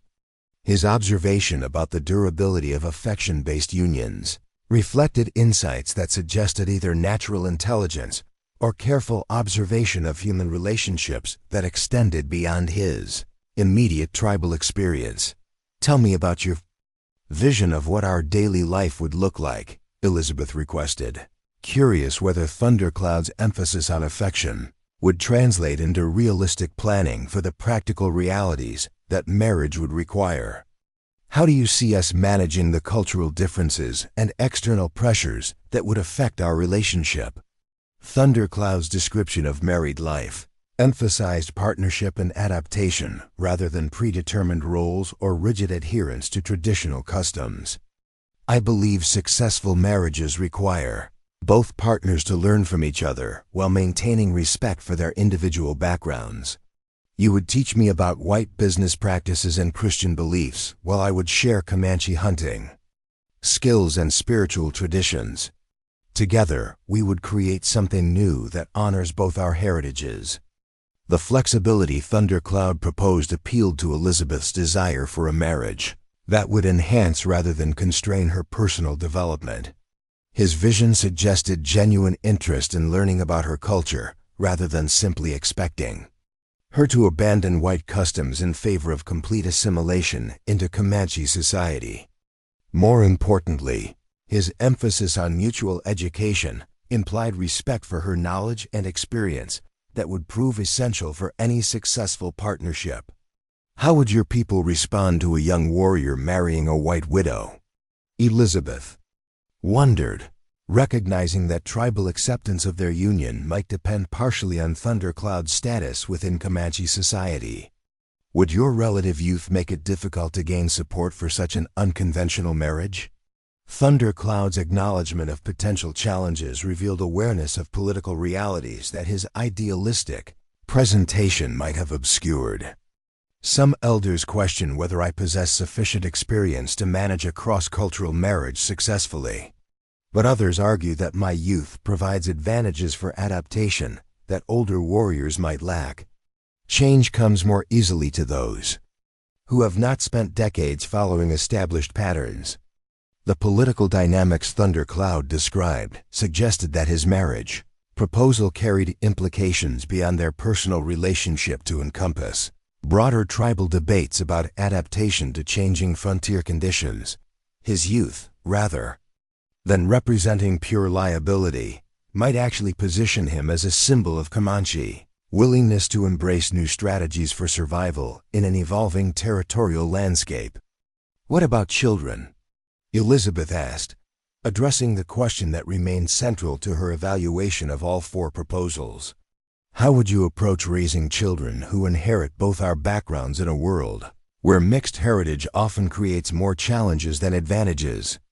Thundercloud's vision for their potential children emphasized opportunity rather than the obstacles that mixed heritage typically created in frontier society.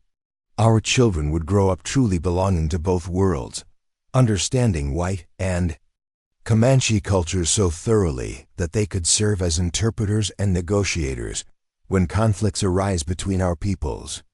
Rather than being caught between two identities, they would possess capabilities that make them valuable to everyone. The optimistic perspective Thundercloud offered contrasted with the more cautious approaches his companions had taken when discussing children's futures. His confidence that mixed heritage could become an advantage rather than a liability reflected either remarkable naivety or genuine insight into how cultural diversity might prove valuable in the frontier's evolving social landscape. Thundercloud, Elizabeth said carefully, I appreciate your focus on affection and mutual learning, but I need to understand how you would handle the practical challenges that the other warriors have addressed. How would you protect me from territorial authorities who might view our marriage as threatening to white settlement interests? Thundercloud's response revealed strategic thinking that his youthful enthusiasm had initially obscured. Elizabeth, my youth allows me to adopt new tactics that older warriors might resist. I would learn white legal systems well enough to use territorial laws for our protection, rather than simply relying on traditional Comanche methods of dealing with threats. Knowledge of both systems would make us stronger than enemies who understand only one approach. The adaptive strategy Thundercloud proposed impressed Elizabeth with its innovation while raising questions about whether his optimism about legal protections reflected realistic assessment of how territorial authorities might respond to cross-cultural marriages that challenged established social boundaries. His willingness to engage with white legal systems suggested flexibility that could prove valuable for navigating complex political situations. What draws you personally to the idea of marrying me? Elizabeth asked, recognizing that emotional connection would prove just as important as strategic advantages for any successful marriage. Beyond the tribal council's purposes, what makes Thundercloud want Elizabeth Carter as his wife? Thundercloud's answer carried emotional honesty that distinguished his courtship from the more formal presentations his companions had offered. Elizabeth. When I first heard stories about the White Widow who speaks our language with respect and trades fairly with all peoples, I was curious about someone so different from the women I had known. But when I saw you yesterday, speaking with Swift Eagle as an equal while maintaining dignity despite being outnumbered by strange warriors, I felt admiration that grew into something deeper. The personal attraction Thundercloud described provided the emotional foundation that practical arrangements required for successful implementation. His obvious genuine interest in Elizabeth as an individual rather than simply as a strategic asset suggested that marriage to him might develop into the affectionate partnership he envisioned. More importantly, his respect for her capabilities indicated that he would support rather than constrain her continued independence. "Tell me about your dreams for the future," Elizabeth requested, curious whether Thundercloud's plans extended beyond their immediate marriage to encompass longer-term visions that would shape their life together. "What do you hope to accomplish in the years ahead?" Thundercloud's description of his aspirations revealed ambitions that transcended traditional Comanche warrior roles while honoring tribal values and responsibilities. "I want to become a leader who helps our people adapt to the changing world without losing what makes us Comanche. Marriage to you would provide insights into white culture that could help me guide younger warriors toward strategies that preserve our independence while avoiding unnecessary conflicts." The leadership ambitions Thundercloud expressed suggested that marriage to him might position Elizabeth as the wife of someone who could eventually wield significant influence within Comanche society. His vision of adaptive leadership appealed to her understanding of how survival in contested territory required flexibility rather than rigid adherence to traditional approaches that might prove inadequate for addressing new challenges. "How would you handle the loneliness that I might experience when tribal responsibilities require you to be away from our home for extended periods?" Elizabeth asked, recognizing that Comanche warrior duties often involved travel that could leave wives isolated for weeks or months at a time. Thundercloud's response demonstrated consideration for emotional needs that his male companions might not have fully appreciated. "Elizabeth, I would arrange my responsibilities to minimize time away from you, particularly during our early marriage when adaptation to new customs requires emotional support. When duties do require travel, I would ensure that you have companionship from Comanche women who could become genuine friends rather than simply tribal obligations." The attention Thundercloud paid to Elizabeth's emotional welfare suggested sensitivity that could prove valuable for navigating the cultural isolation that cross-cultural marriage might create. His promise to prioritize their relationship while managing tribal responsibilities reflected understanding that successful marriages required ongoing investment rather than simple initial commitment. As the morning progressed toward noon and their conversation approached its natural conclusion, Thundercloud prepared to make his final appeal with words that would either enhance or diminish his prospects among the four suitors competing for Elizabeth's unprecedented choice. "Elizabeth Carter," Thundercloud said, his voice carrying conviction that reflected both personal desire and genuine belief in the partnership he proposed. "I cannot offer you the political advantages that Swift Eagle provides, the adventures that Running Wolf promises, or the healing mission that Spotted Horse envisions. What I can offer is my complete dedication to building a marriage that serves your happiness as much as tribal interests." Elizabeth found herself moved by Thundercloud's emphasis on her personal fulfillment rather than broader strategic considerations. His youth, which might have seemed like a disadvantage compared to his more experienced companions, actually appeared to offer flexibility and emotional openness that could create possibilities for genuine partnership that transcended the practical arrangements the others had proposed. "Thundercloud," Elizabeth replied as he prepared to leave, "your focus on affection and mutual learning appeals to hopes I thought I had abandoned when Thomas died. The partnership you describe offers possibilities for personal happiness that I had not dared to consider until this week." As Thundercloud walked back toward the creek camp, Elizabeth remained on her porch, facing the most complex decision of her life. With 4 compelling options that offered different paths toward futures she could barely imagine. When the delegation had first appeared on her horizon 3 days earlier, the afternoon following, Thundercloud's departure brought oppressive humidity that seemed to press down on Elizabeth like a physical burden, mirroring the emotional weight of the decision that consumed her thoughts.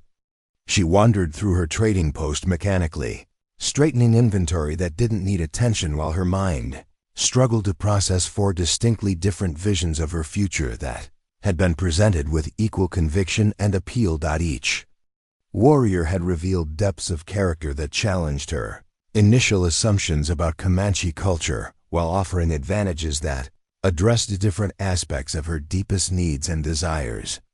The choice that had seemed merely difficult when the delegation first arrived now appeared almost impossible as she recognized that selecting any one option would mean abandoning benefits that the others offered exclusively. Elizabeth found herself returning repeatedly to the small wooden box where she kept Thomas's letters, written during their brief courtship and early marriage. His careful handwriting spoke of dreams they had shared for building a life together in frontier territory, plans that his death had shattered beyond any possibility of reconstruction. Yet somehow, the 4 Comanche proposals had awakened hopes she thought had been buried with her husband 6 years earlier.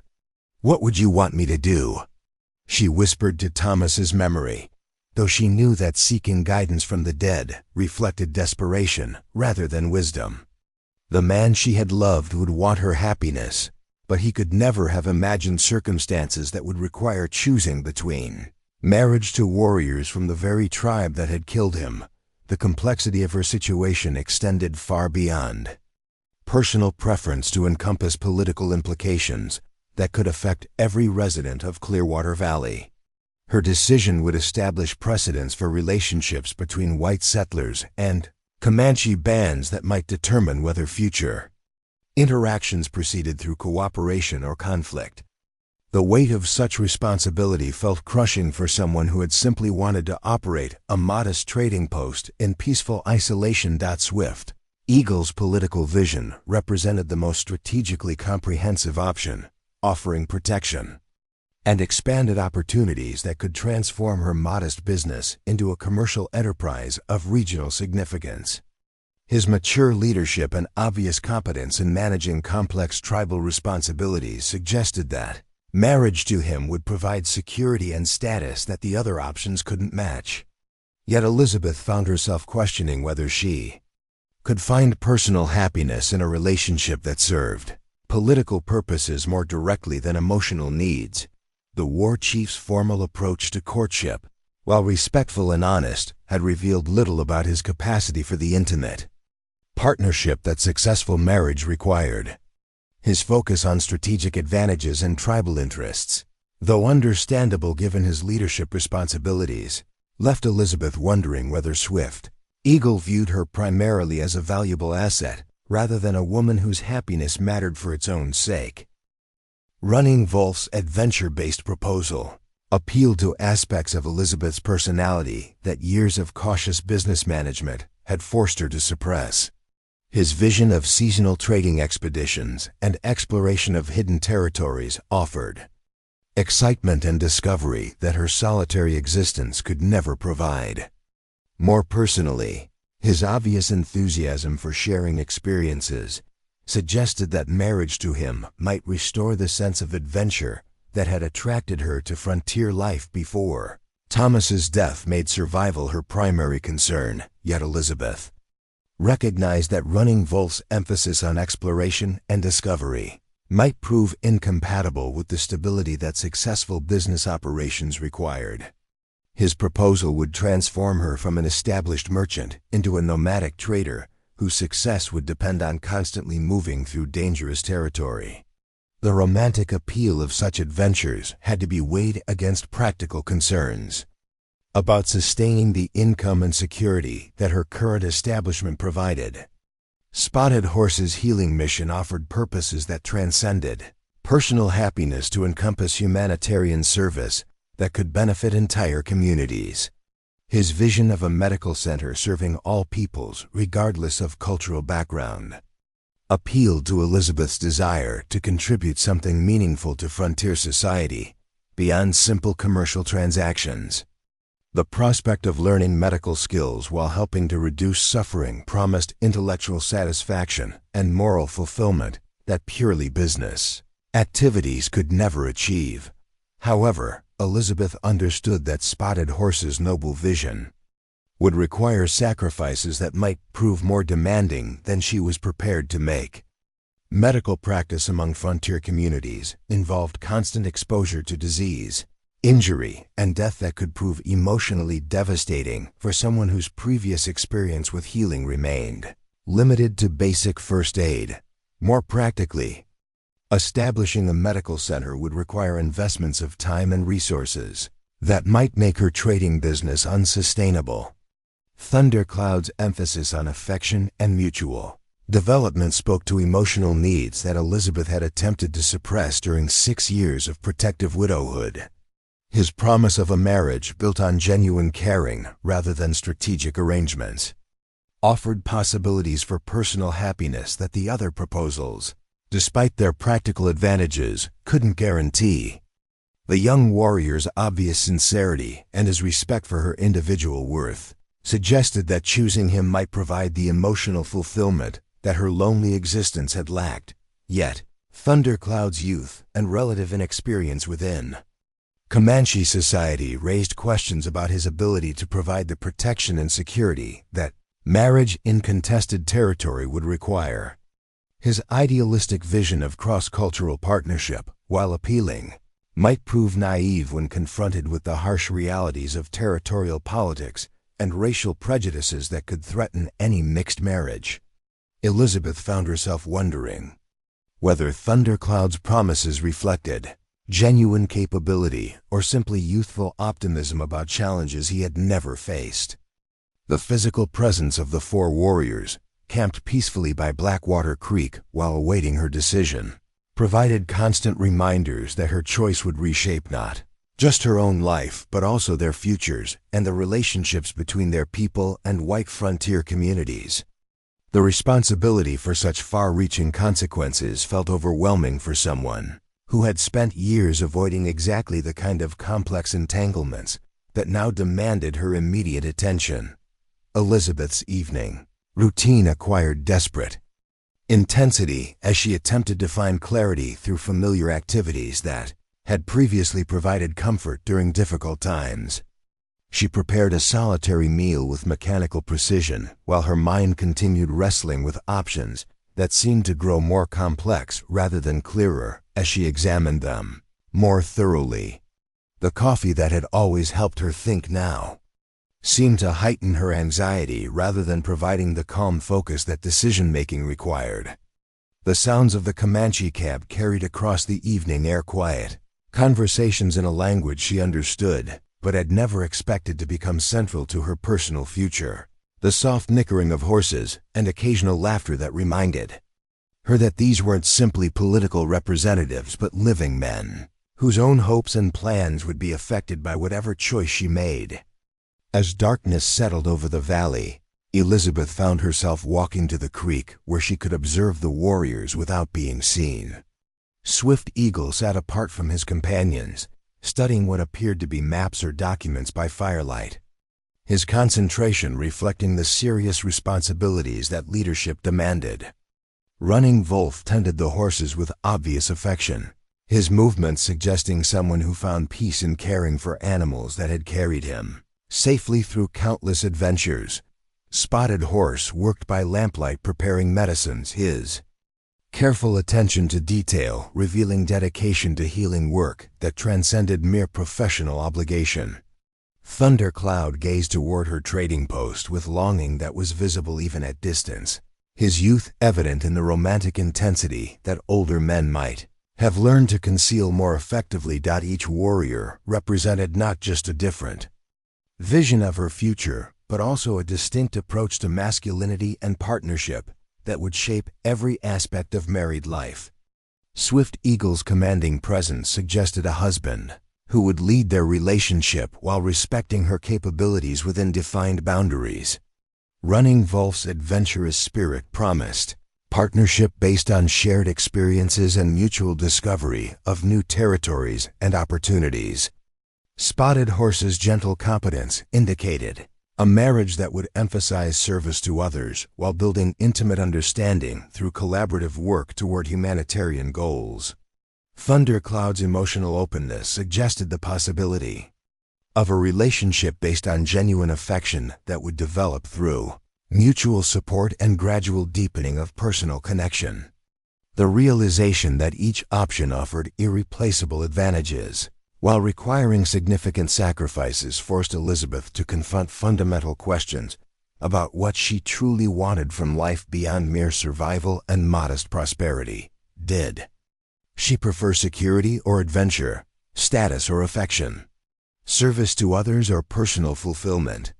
The answers seemed to shift depending on her mood and the particular concerns that dominated her thoughts at any given moment. Thomas's memory complicated every consideration as Elizabeth struggled to balance loyalty to their shared past with realistic acceptance of her need for companionship and protection in an uncertain future. Would choosing any of the Comanche warriors represent betrayal of her first husband's love, or would remaining alone constitute waste of opportunities that Thomas would have wanted her to embrace? The practical deadline imposed by Swift Eagle's 3-day limit meant that philosophical contemplation would soon yield to decisive action, regardless of whether Elizabeth felt prepared to make such a momentous choice. Tomorrow would bring the moment when abstract possibilities would transform into concrete commitments that would reshape her identity from Elizabeth Carter, the independent widow, into someone whose name and nature would reflect partnership with a Comanche warrior. Sleep came fitfully as Elizabeth's dreams filled with images of 4 different futures, each appealing and terrifying in distinct ways. She rode through hidden canyons with Running Wolf while simultaneously tending patients alongside Spotted Horse and negotiating tribal politics with Swift Eagle and building intimate family life with Thundercloud.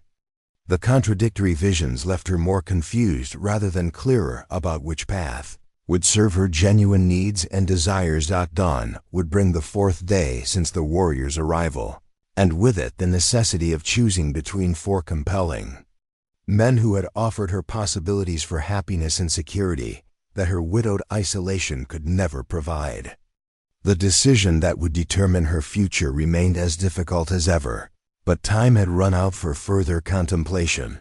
The 4th morning arrived with unseasonable coolness that brought welcome relief from the oppressive heat, as if nature itself recognized the significance of the day that would transform Elizabeth Carter's life forever. She rose before dawn, unable to sleep through the anxiety that had plagued her throughout the night, and stood on her porch watching the eastern sky gradually lighten while the Comanche camp remained quiet in the pre-dawn darkness. The decision that had tormented her for 3 days could no longer be postponed. Today she would choose between 4 remarkable men who had offered her futures that exceeded anything she could have imagined when Thomas's death had seemed to end all possibilities for happiness and partnership. The weight of that choice felt heavier than ever as she prepared to face consequences that would reshape not just her personal life, but also the complex relationships between cultures that viewed each other with suspicion and fear. Elizabeth moved through her morning routine with mechanical precision, her hands performing familiar tasks while her mind continued wrestling with final considerations that might tip the balance toward one warrior over his equally compelling companions. Coffee tasted bitter despite careful preparation, while breakfast remained untouched as nervous anticipation overwhelmed her appetite for food or anything else except resolution of the uncertainty that had consumed her thoughts for days. The sound of approaching footsteps announced Swift Eagle's arrival at her trading post. his bearing reflecting the formal dignity that had marked his leadership throughout their unprecedented negotiations. Unlike previous mornings when individual warriors had come to present their personal cases, today all 4 men walked together toward her porch, their synchronized movement suggesting that the time for private persuasion had ended in favor of collective witness to whatever decision Elizabeth had reached. "Good morning, Elizabeth Carter," Swift Eagle said, his voice carrying gravity appropriate for moments when words would reshape multiple lives according to choices that could never be undone. "We have come to hear your decision about the marriage proposals our peoples have offered. Whatever choice you make will be honored by all Comanche bands, and the warrior you select will be blessed with the support of brothers who respect both your wisdom and your courage." The formal ceremony that Swift Eagle's words initiated felt surreal to Elizabeth, who had never imagined herself as the central figure in diplomatic negotiations that transcended personal relationships to encompass political agreements between competing cultures. The 4 impressive warriors standing before her porch represented not just individual suitors, but also alternative paths toward futures that would affect countless other lives beyond her own immediate circumstances. "I am honored by the respect and patience you have shown during these difficult days," Elizabeth replied, her voice steadier than she had expected despite the emotional turmoil that continued to rage beneath her composed exterior. "Each of you has offered advantages and possibilities that speak to different aspects of what I hope to achieve in the years ahead. This choice has been more difficult than any decision I have ever faced." Running Wolf stepped forward slightly, his expression reflecting curiosity, mixed with obvious anxiety about whether his vision of adventure and exploration had captured Elizabeth's imagination strongly enough to overcome the compelling alternatives his companions had presented. "Elizabeth, whatever choice you make, know that each of us respects your judgment and will consider himself honored simply to have been considered worthy of your attention." The gracious words Running Wolf offered helped ease some of the tension that had made Elizabeth feel as though her decision would necessarily disappoint 3 men who had invested significant emotional energy in courting her favor. His acknowledgement that being considered had value regardless of the outcome suggested maturity that complemented his adventurous spirit, while demonstrating the character that had made his proposal genuinely appealing. Spotted Horse's contribution to the ceremonial atmosphere reflected his healing nature and his understanding of how emotional wounds required careful attention to prevent lasting damage. "Elizabeth, the choice you make today begins a new chapter of your life, but it does not erase the chapters that came before. The love you shared with your first husband and the strength you developed during years of independence will remain part of who you are regardless of which future you select." The wisdom Spotted Horse offered touched Elizabeth deeply as she recognized his sensitivity to the complex emotions that surrounded her decision. His acknowledgement that marriage would enhance rather than replace her existing identity provided reassurance that choosing any of the warriors would not require abandoning the person she had become through years of frontier survival and careful business development.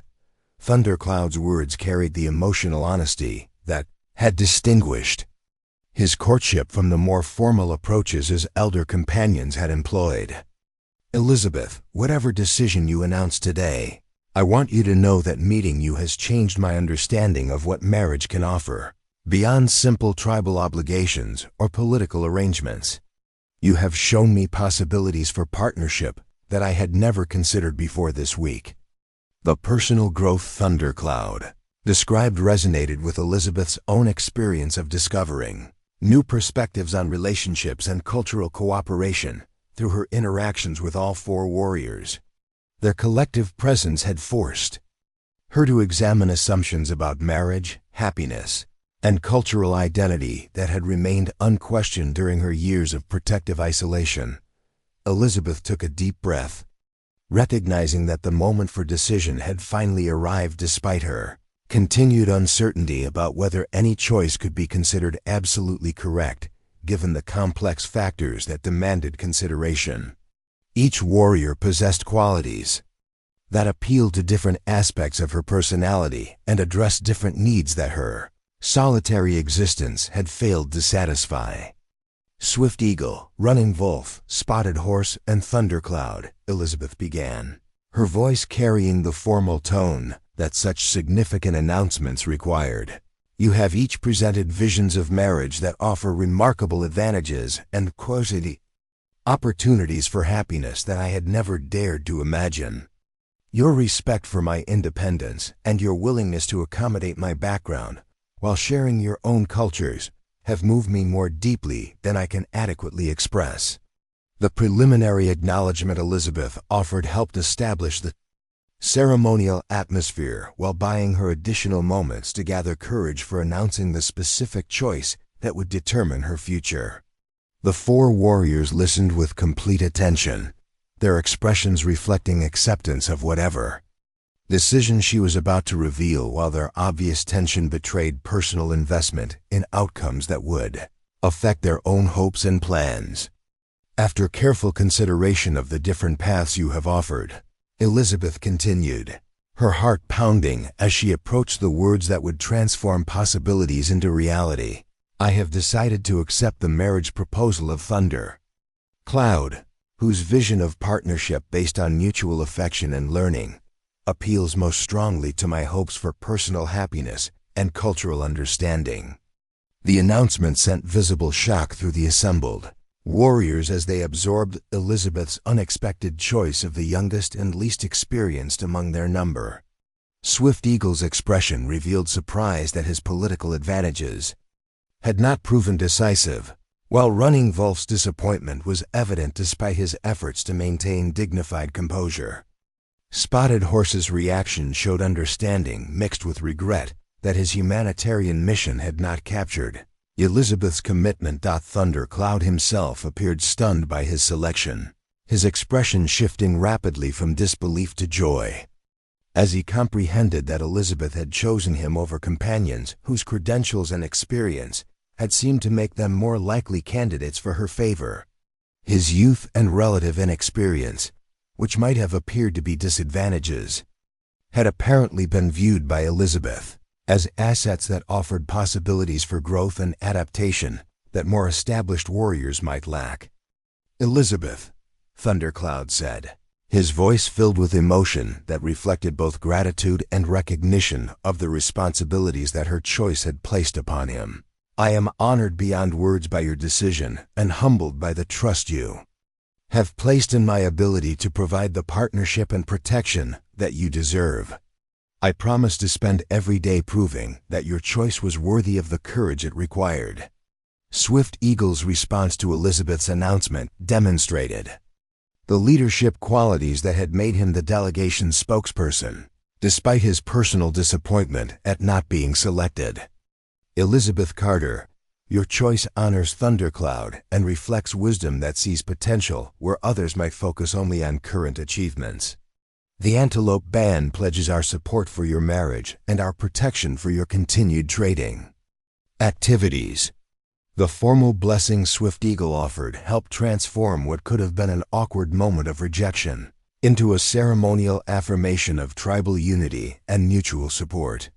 His gracious acceptance of Elizabeth's decision while pledging continued cooperation suggested political maturity that transcended personal disappointment in favor of broader diplomatic objectives.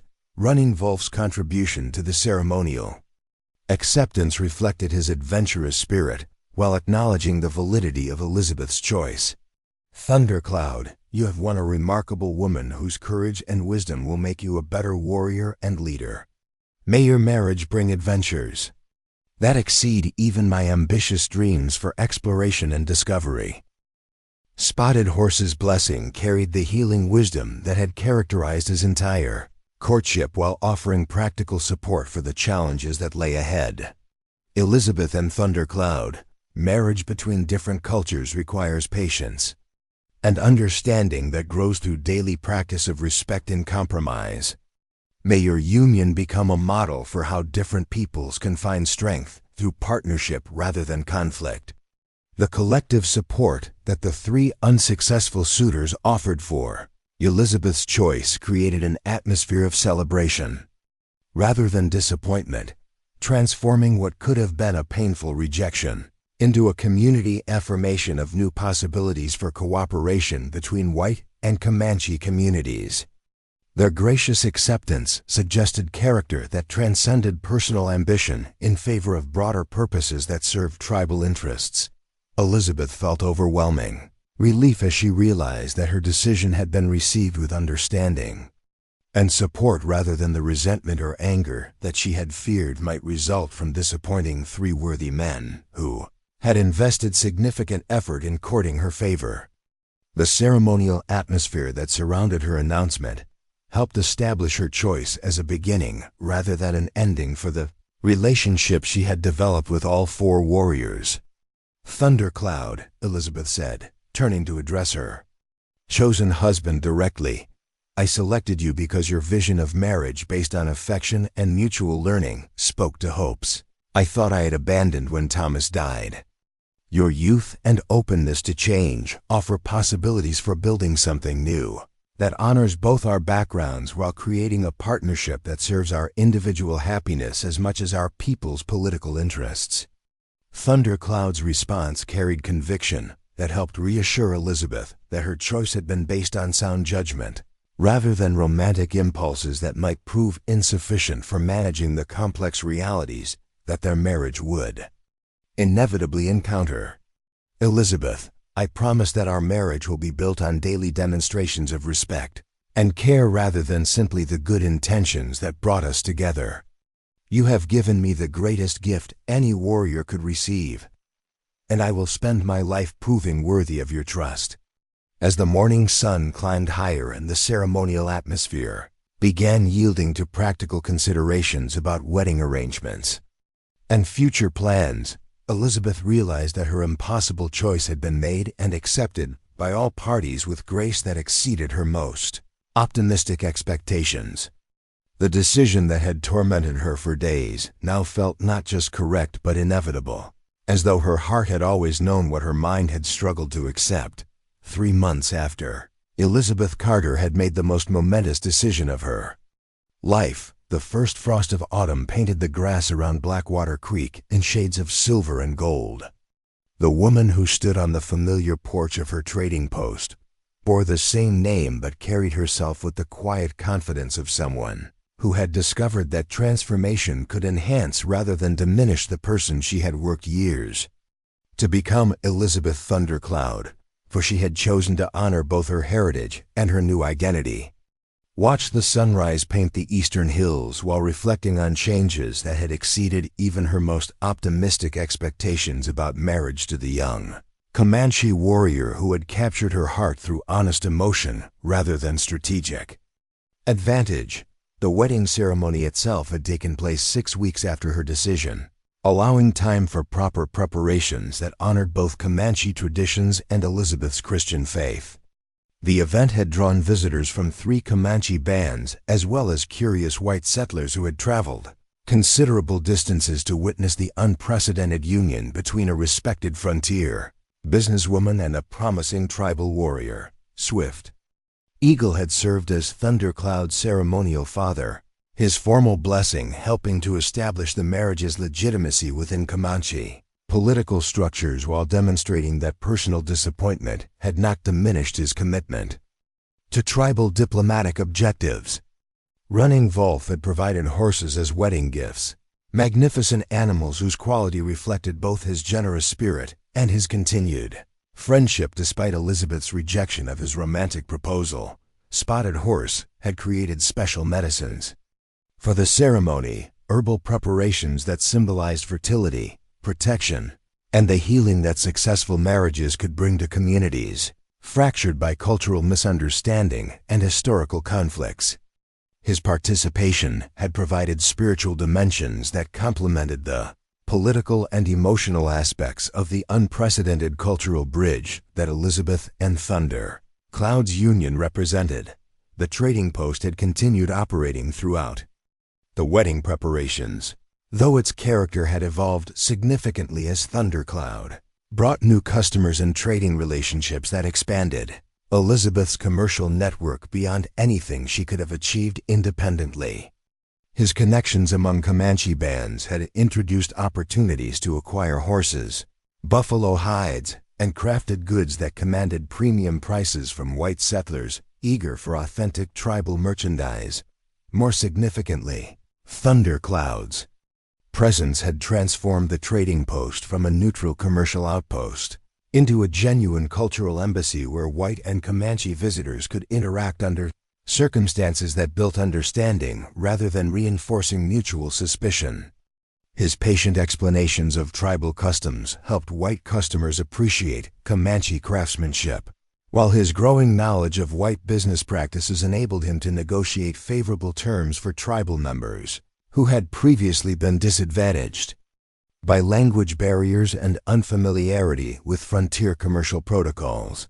The success of their business partnership had surprised even Elizabeth, who had worried that combining marriage with professional collaboration might create conflicts that could undermine both their personal relationship and their commercial objectives. Instead, Thundercloud's eagerness to learn coupled with his natural intelligence had made him an invaluable partner, whose contributions enhanced every aspect of their shared enterprise. His hunting skills had provided a steady supply of game that could be processed into jerky and other preserved foods that sold well to travelers and settlers who lacked time or ability to hunt for themselves. His knowledge of seasonal patterns had improved inventory management by helping Elizabeth anticipate demand for different goods based on tribal movements and white settlement activities that followed predictable rhythms throughout the year. Most importantly, Thundercloud's presence had eliminated the isolation that had been the most difficult aspect of Elizabeth's widowed independence. The companionship he provided went far beyond simple protection or business assistance to encompass intellectual stimulation and emotional support that enriched every aspect of daily life. Their evening conversations had become explorations of cultural differences and similarities that deepened their understanding of each other while building the foundation for genuine intimacy that transcended their arranged introduction. The adaptation challenges that Elizabeth had anticipated proved less difficult than expected, largely because Thundercloud's youth and flexibility had made him genuinely interested in learning about white customs rather than simply expecting her to abandon her background in favor of complete assimilation into Comanche society. His curiosity about Christian beliefs had led to theological discussions that enhanced both their spiritual lives while respecting their different religious traditions. Their living arrangements had required creative solutions that honored both their needs for cultural continuity and practical efficiency. Thundercloud had constructed a traditional lodge adjacent to the trading post, providing space for conducting tribal business and maintaining customs that connected him to his Comanche identity. However, they had established their primary residence within the trading post itself, where Elizabeth's familiarity with the building's defensive features and business operations made daily management more efficient. The seasonal rhythm of their married life had developed naturally as Thundercloud's tribal responsibilities required extended absences during hunting seasons and political gatherings, while Elizabeth's business demanded consistent attention during peak trading periods that coincided with white settlement activities. Rather than creating conflict, these complementary schedules had allowed each partner to pursue individual interests while contributing to their shared objectives. Thundercloud's absences, Elizabeth had continued developing relationships with Comanche women who had become genuine friends rather than simply cultural obligations. These friendships had provided insights into tribal domestic life while offering companionship that eased the transition periods when Thundercloud's duties required him to travel. The women had taught her traditional crafts and cooking techniques, while learning from her about white commercial practices and domestic management. The question of children had resolved itself naturally when Elizabeth discovered she was pregnant just 2 months after their wedding. The news had brought joy mixed with practical concerns about raising a child who would inherit both cultures. In a world where mixed heritage often created more challenges than advantages. However, Thundercloud's confidence that their child would benefit from diverse cultural knowledge rather than being disadvantaged by it had helped Elizabeth embrace the pregnancy with enthusiasm rather than anxiety. The tribal acceptance of their marriage had exceeded Elizabeth's most optimistic expectations, largely because Thundercloud's status as a promising young warrior had shielded her from prejudices that might have affected unions with less respected partners. His growing reputation as someone who could successfully navigate both Comanche and white political systems had enhanced rather than diminished his standing within tribal society, while their business success had demonstrated practical benefits that served broader tribal interests. White settler reactions had proved more complex, ranging from curiosity and admiration to suspicion and disapproval that reflected the full spectrum of frontier attitudes toward cross-cultural relationships. However, the trading post's continued success and Elizabeth's obvious happiness had gradually won over even skeptical neighbors, who had initially questioned her decision to marry outside her racial background. The three warriors who had competed unsuccessfully for Elizabeth's hand had maintained their promised friendship and support, creating an extended network of allies that provided security and opportunities that neither Elizabeth nor Thundercloud could have achieved independently. Swift Eagle's political protection had proved invaluable during territorial disputes that might otherwise have threatened their business operations. Running Wolf's geographical knowledge had enabled trading expeditions that accessed remote markets, previously beyond Elizabeth's reach. Spotted Horse's medical expertise had treated patients whose successful recovery had enhanced their reputation throughout the region. As winter approached and Elizabeth felt their child's first movements, she reflected on the extraordinary journey that had transformed her from a lonely widow into a woman whose life embodied successful cooperation between cultures that had been enemies for generations. The trading post that had once represented refuge from a hostile world had become a symbol of possibility for building bridges that served everyone's interests while honoring the distinct traditions that gave each culture its strength and identity. Thundercloud's return from a week-long hunting expedition brought news that their success had attracted attention from territorial authorities, who were considering official recognition of their establishment as a designated trading center for cross-cultural commerce. Such recognition would provide legal protections, while acknowledging the diplomatic value of their work in reducing tensions between white and Comanche communities. Elizabeth, Thundercloud said as they stood together on their porch, watching the sunset paint the western sky in brilliant shades of orange and purple. When I first saw you 3 days before our formal introduction, I knew that you represented possibilities I had never imagined for my future.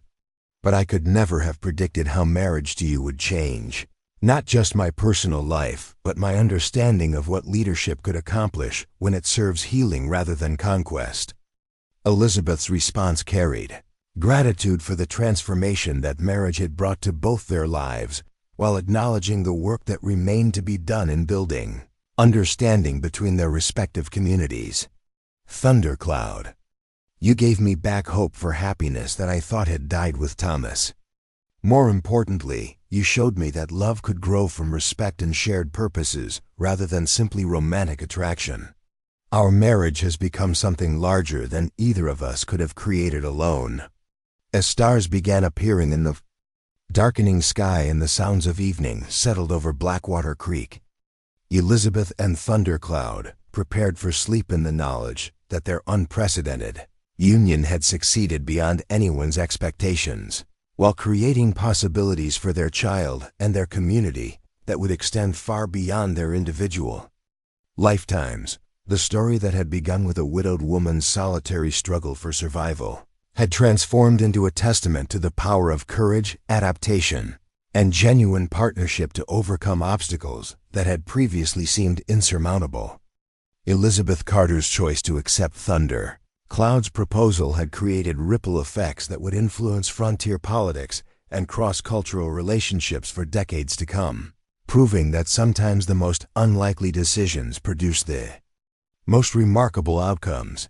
The trading post at Blackwater Creek would continue serving as a bridge between worlds, while the child growing within Elizabeth would inherit not just two cultural traditions but also the legacy of parents who had demonstrated that love and understanding could triumph over fear and prejudice when people possessed the courage to embrace possibilities that others deemed impossible. In choosing Thundercloud, Elizabeth had selected not just a husband, but a future that honored both her past and her dreams, while creating something entirely new that served purposes larger than personal happiness. Their success had proved that the most profound transformations often begin with individual choices to trust in possibilities that seem too good to be true, but turn out to be exactly as remarkable as hope had dared to imagine. Up next, you've got two more standout stories right on your screen. If this one hit the mark, you won't want to pass these up. Just click and check them out. And don't forget to like, subscribe, and turn on the notification bell so you don't miss any upload. From us,